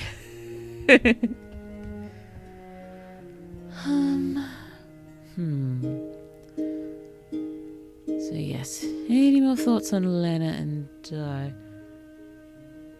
Oh, you complain that your software doesn't know what pedalcopters are. Mine doesn't even know what merfolk are. Oh dear, that's an oversight. Come on, software. Do better than you're currently doing. Merfolk are a thing. A folk thing. You should know that word. When Lena and I are both writer students, did they already graduate? They've already graduated. They are working writers and dragons. We can have flashbacks to school, but I didn't really want to do, dragon school and dragon training. I think that's been done. Let's be professional. They're a professional dragon and a professional writer. Yeah.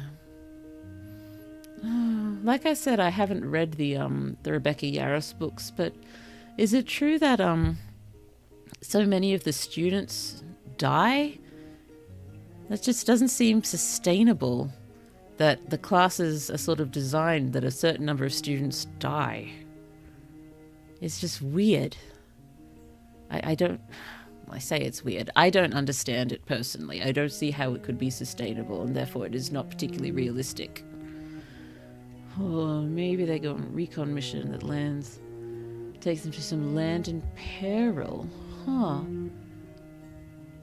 I suppose they could possibly see something floating in the water, maybe, and they find some people who still exist on the water or on the small remnants of land below. That could be cool. And yes, they could run into things on islands as well, because I know they have dealings with other sort of human civilizations on the islands near them, but I don't think they go far beyond there. I think their ships may be short range only, and there's not really many ways to refuel. Oh, that's not where I was going, but that's not bad. Hopefully it's okay. You can, oh, sorry I didn't figure out what you were saying, but, let me just get that down. Oh, potential quest subplot. Floating in the water. Discover. Either discover some people or evidence that has been some people. Maybe even just 1 or 2 people left and they ferry them to safety. Or help them. Oh, take them to some nearby islands. So they'll pick them up when coming back. I don't know. Because they're on their mission. They're pretty far from their islands by then. And they're not particularly close with other people on the floating islands here. So what would they do if they found survivors below who clearly need help? Evidence of people below. They rescue a few remaining people. Where would they take them? Okay, it wasn't too specific. They could help randos that fall off the main sky island. Oh yes, rescue people who fall off, maybe.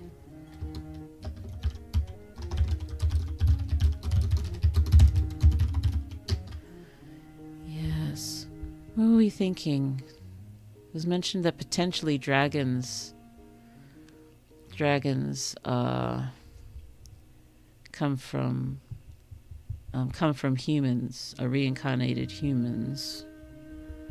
Maybe. Or the original ones, maybe.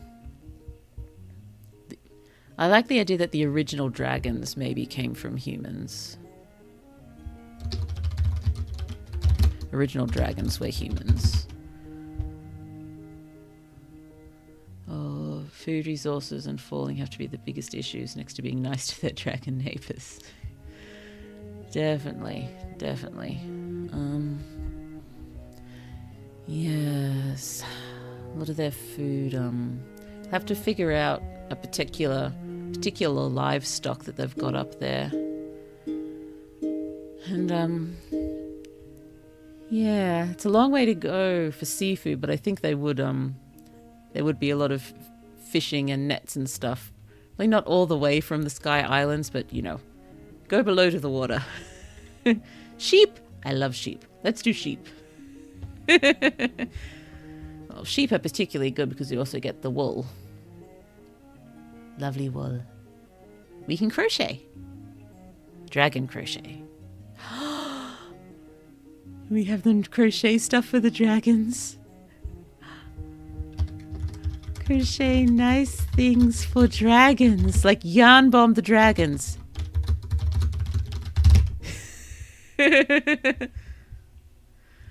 Look, that's to a wild dragon trying to snatch sheep. So much sheep snatching. There's just sheep snatching left, right, and center. Oh dear. Wing warmers. Oh, yeah. Probably need them, even if they're in the tropics. If they're up a bit higher, that's still cooler, isn't it?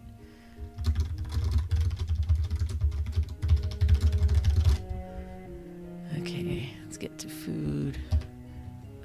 Sheep, livestock, so wool. So, have a lot of mutton.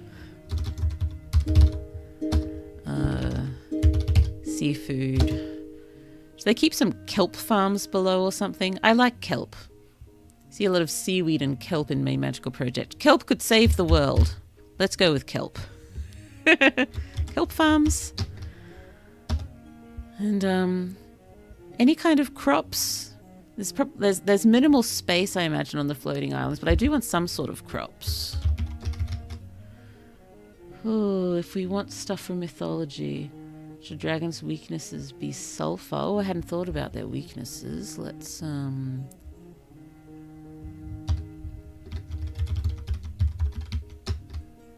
Okay, so does that mean can sulfur be related to volcanoes? I've forgotten all that stuff. Should we have any volcano issues?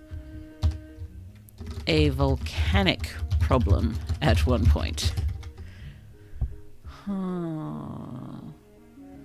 Just sort of something cute. Lena and Jack have playful arguments sometimes. Oh, definitely. They contrast, so I can see them having fun banter. And I love writing banter. Let's just put a little thing here for Lena and Di's relationship. Okay, so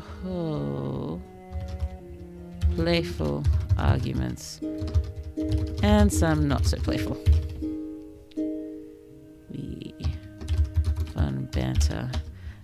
I think they do have wildly different views on many things.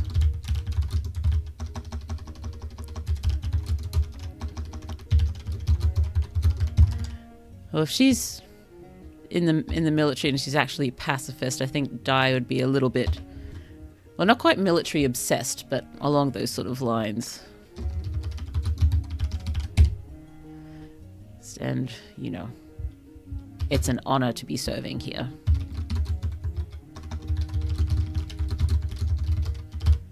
That sort of thing. Oh yes, and Di pretends to fly into turbulence to stir her up. Oh, to try to stir her up, but I think even though she doesn't want to be in the military, she was a top student. She's a good flyer.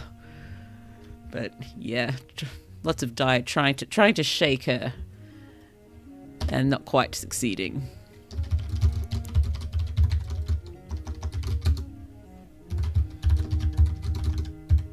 J? That's again, I did a J instead of a G. What's going on?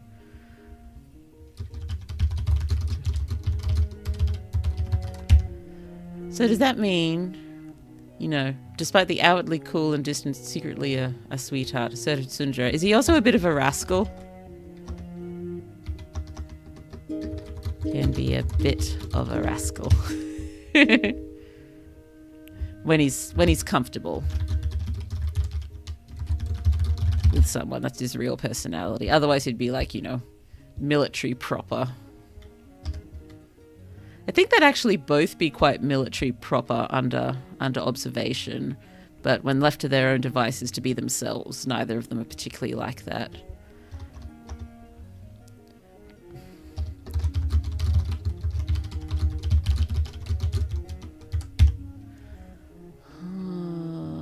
There is a legend about a shoemaker that defeated a sheep-stealing dragon by feeding it a fake sheep stuffed with sulfur. It flamed it up, and to stop the flames he drank half a river and exploded. Oh, goodness me. Huh. Yeeg. Oh, that would be warrior-like in some way. Oh, yes, very... The quintessential dragon warrior. That was his aim. This is his aim, because he didn't want to just be a breeder. He wanted more than that.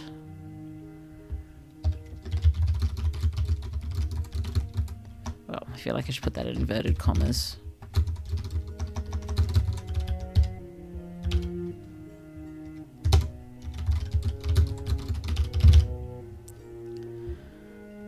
Oh, dear.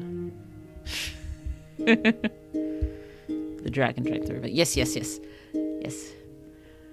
Oh dear. Ugh. Just, you know how I've said I've got a bad habit of falling down the YouTube rabbit holes of unpleasant stuff. Yeah, accidentally watched 18 minutes of medieval torture the other day. Not actual torture, just an infographics one. And yes, there was one with the you know, just pouring water in people's mouths until the stomach's distended because they had to keep swallowing it, and then they throw it up and then it starts again, and it's just bleh. Yuck. But yes, probably among the least unpleasant somehow. Boopy doopy boo.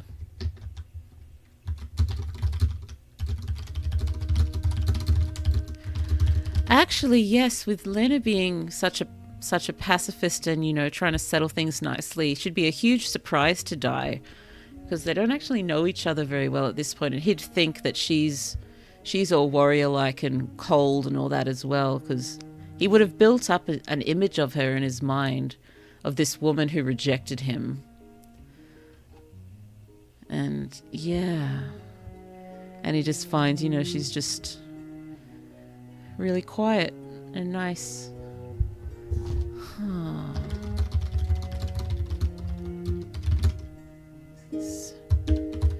This mean warrior lady image.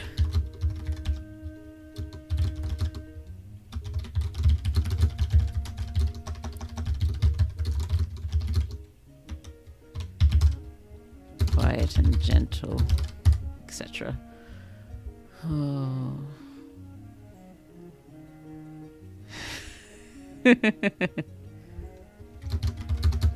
No, can only fight. Yeah, we can have him to be a bit sassy. Just need to... I think having him outwardly cool and distant. Cool and in the distance? Cool and distant.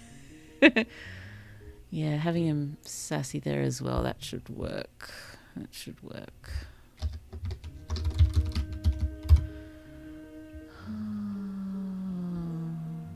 Lena is empathic. So I still haven't figured out why she rejected Dai. I have to figure it out. Yeah, I like this. She's seeming. I was worried she was going to be too similar to the Dark Academia character that we came up with, but because they're both sort of the introverted but weirdly charismatic. But yeah, they're coming out quite different now, so that's good.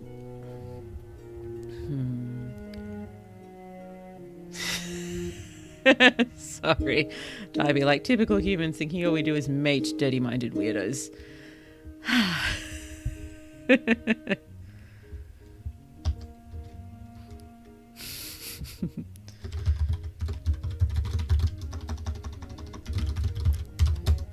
These humans are dirty-minded.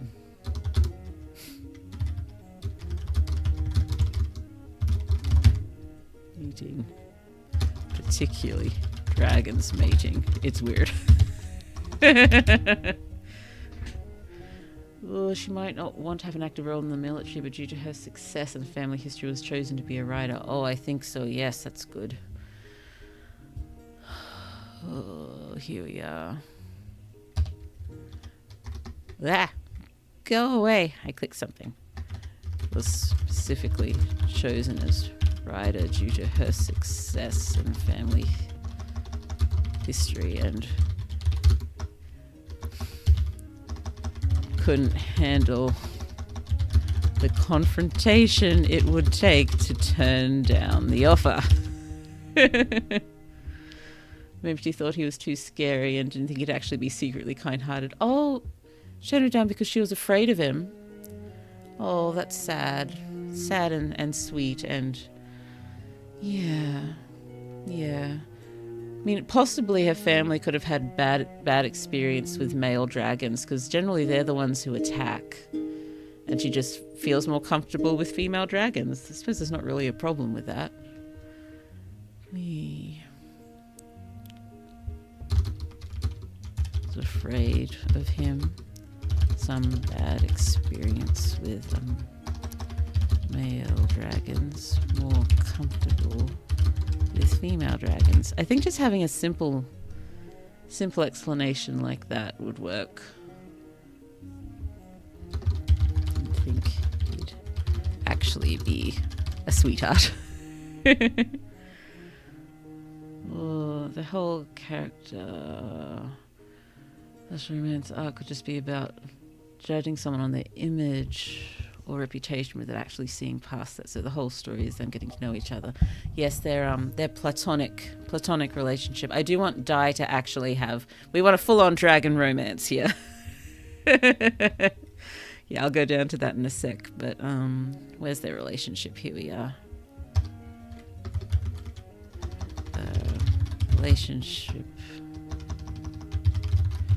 Relationship arc. Based on appearance, reputation. Without seeing past that.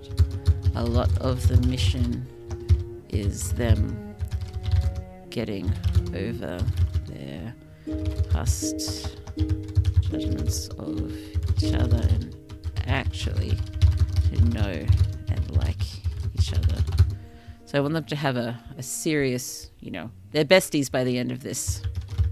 Besties by the end. But I think, like I did think originally that Dai's actual human partner, he's the one that he got paired with, I was wondering whether she should die or be grievously injured. I think I'm going to go with grievously injured because I want them both to go back to their other partners at the end, but stay really good friends. So I should pop that up here. Both reunited with their original partners at the end, but remain besties. Oh dear. And that makes their future heart-to-heart conversations just fun to write because they go against typical opposites of romance. Oh, can the lady dragon be an intellectual? Tall glasses, long straight hair. Oh.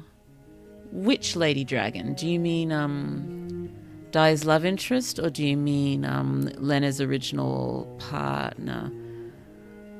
I've got for the love interest dragon. I haven't figured out whether it's a man dragon or a woman dragon. Could be interesting either way. So they're a dragon they meet on the journey who wants to join the humans, and so that allows them to go and inspect the horde that they're going to be collecting. Because to join up, the dragons have to surrender their hordes, which they stole from the humans to begin with. So it's possibly not asking too much. But yes, sort of, if it was a man dragon, it'd be interesting because it's rare for them to join from the wild.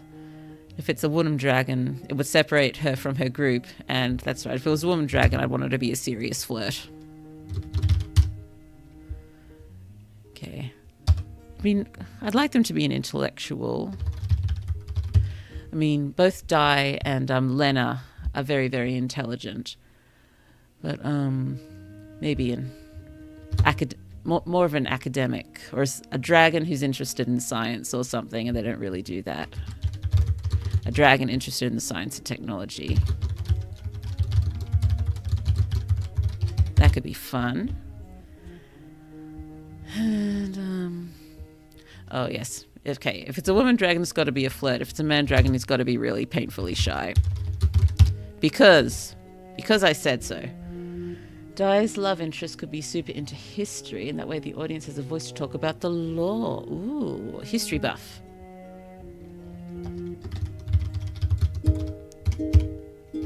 Buff. A way to get a bunch of law and history naturally. I love finding things like that. Writing hacks, sort of. Plot hacks? I hate the term hacks. Let's not do that. Why'd you say that, Blue? Yes. Technique! That's better. Not everything's a hack. We use techniques.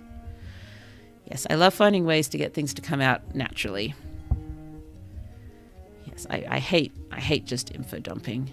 I think that's why I need to do so much work on some particular parts of the first volume of Main Magical Project. Most of it's fine. Everything from Kaz's point of view is done quite naturally. It's when I go to the bad guy's point of view that I got a bit info dumpy.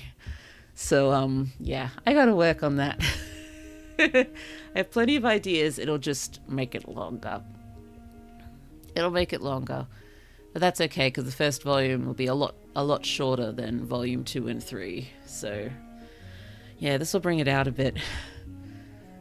It's still just a little funny how, yeah, volumes 2 and 3 are going to be really big, but all the books after them will probably be along the lines of volume 1. No more than, between 50 and 60,000 words, but I think volumes 2 and 3 will be 80 to 90. Yeah. Whoops. Oh, I'm still working on the actual lore dialogues in my comic. I hate info dumps, but I feel like my stuff can be a smidge clunky. Yeah, it's difficult, isn't it? It's finding the best way to convey all this necessary information can be very frustrating, because you worry, it takes away from the story or the action, but we still need to let the people know about it. So yeah, I think it is important to find a way to do it as naturally as possible. But I'm improving. I bet you are. I bet it's fabulous. I bet it is. Oh, dearie me. Oh no, another yawn. I think I'm going to have to go to bed soon. It's almost 1:45 in the morning. I'm hoping the small ones will sleep in a little bit, given it was a day with all the Australian politics. Politics. Oh, I'm willing to just have stuff happen like it's generally seen as normal, and then someone explains something casually or intensely if the moment calls for it.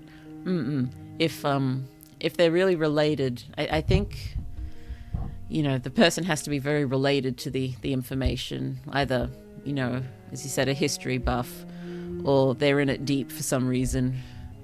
But honestly, this story would benefit from some classic Avatar world-building moments. Which Avatar are you talking of? The blue Avatar or the airbending Avatar? I'm sorry. Generally, if I think Avatar, I go airbending. Last Airbender. Good, yes.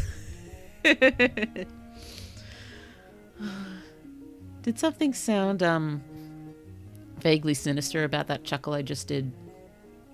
Did Blue just do a sinister chuckle? Oh, I barely care for the blue ones. I saw the first one once. Yeah, I haven't rewatched, haven't seen the second one. It was fine. It was pretty. Definitely prefer the Last Airbender. Oh no, another yawn. I'm sorry, I yawned directly into the microphone then. Oh, Blue's going through her evil arc. I get an evil arc? Aren't I a little early to go through my evil arc? Probably wait till I at least get another few models before I get to get an evil one. Well, the blue one is so cool though. The Tulkuns are adorable. I cannot remember what a Tulkun is. Should I watch it again, you reckon? Should I watch that one again? Oh no, stop yawning, Blue. Come on.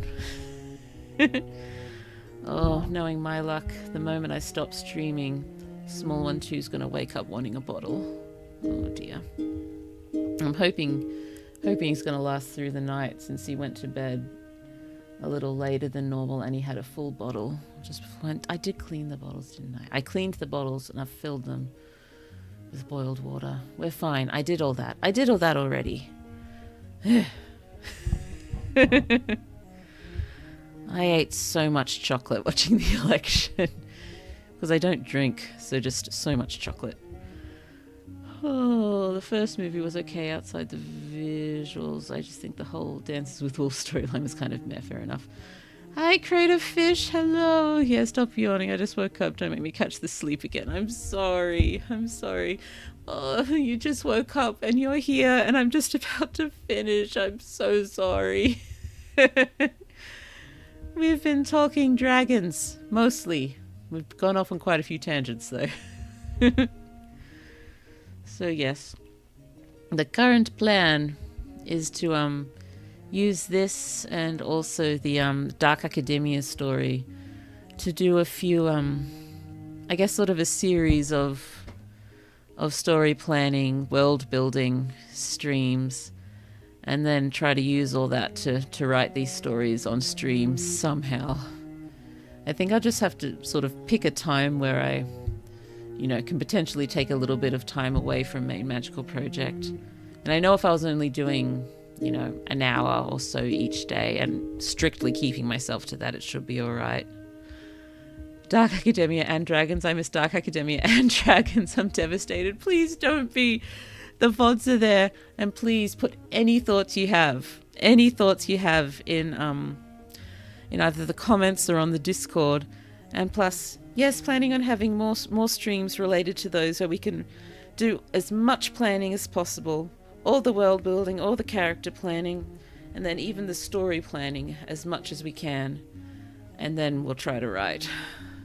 So yes, you didn't miss them, you just missed the first ones. It's okay. It's okay. Oh, if you can't decide on the love interest gender, they could be non-binary. Oh, non-binary dragon. But in which case, are they both are they painfully shy or a flirt, or is there some way to be both?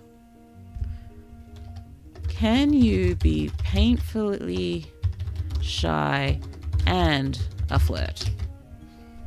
Can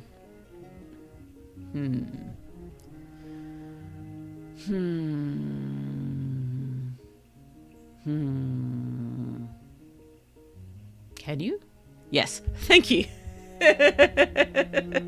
Perfect timing.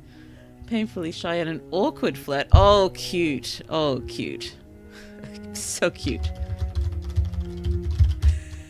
They can be super cheesy and somehow get away with it. I'm liking all these personalities for the trio. I think it's going to work well. I think we do need to get a really good relationship going between Lena and this dragon. We need love interest dragon to have a name. Does anyone want to throw something out there? Oh dear. Oh dear, yawn. Oh, I hear a small one. About being painfully shy about becoming a flirt once your relationship gains steam. Okay, can we hold on for a second? I'm so sorry. I'll be right back. Hold on, hon.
Sorry about that.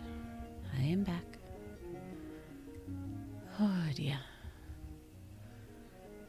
Yes, small one was thirsty, and her drink bottle was empty. So I had to do something about it, and she's calling me again. I'm sorry.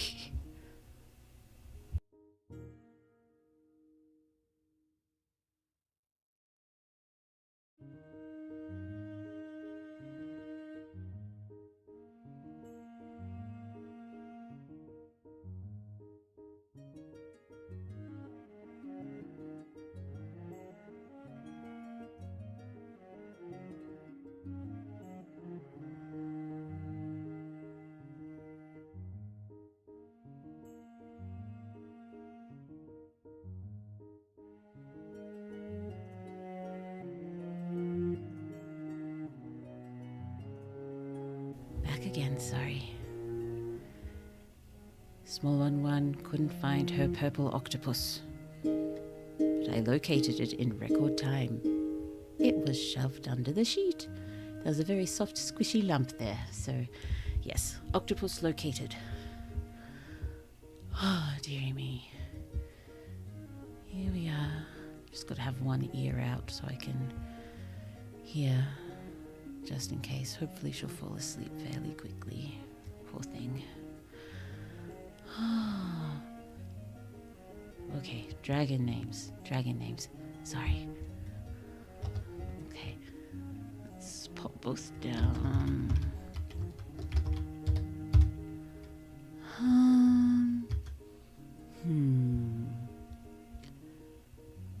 I was such a little brat at that age. I'd have been tackling my mum for water after somehow setting something on fire to find water. Well, good to hear the search and rescue went well. Indeed. The purple octopus in question is in fact my purple octopus, but generally, if if I own something and she likes it, it sort of becomes hers. And I'm okay with that most of the time. I just ate and slept a lot as a wee bab. They do that too.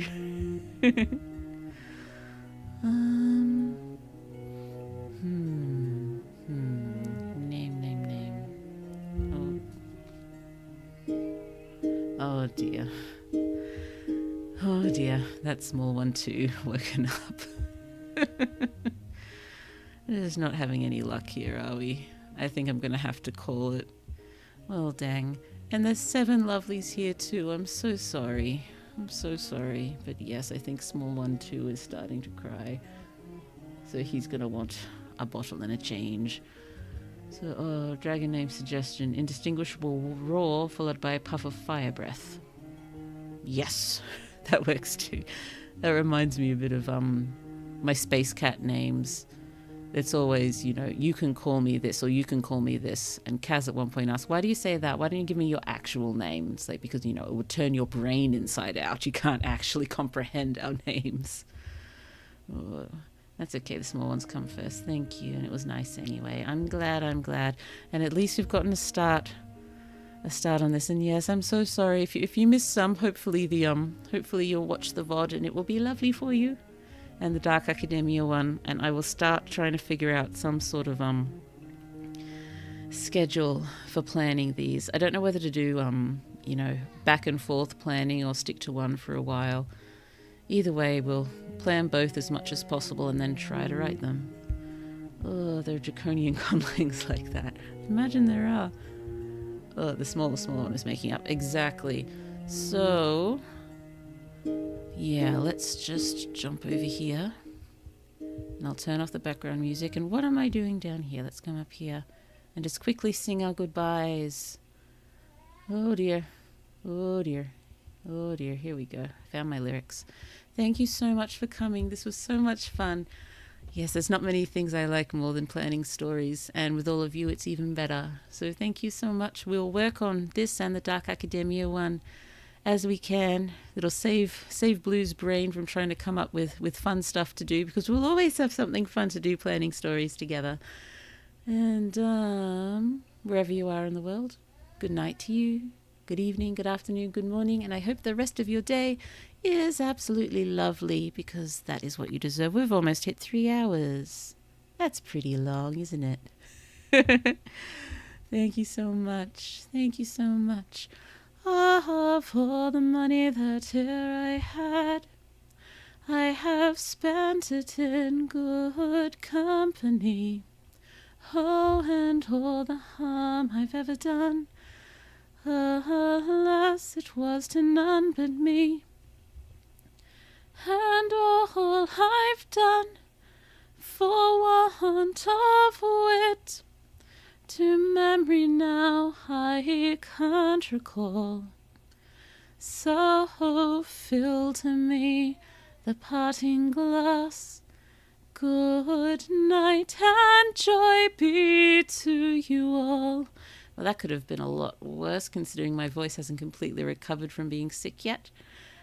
Anyway, shall see you next week. Thank you so much. Bye-bye. Bye-bye. Where's my ending screen? Here it is. Bye-bye. Thank you.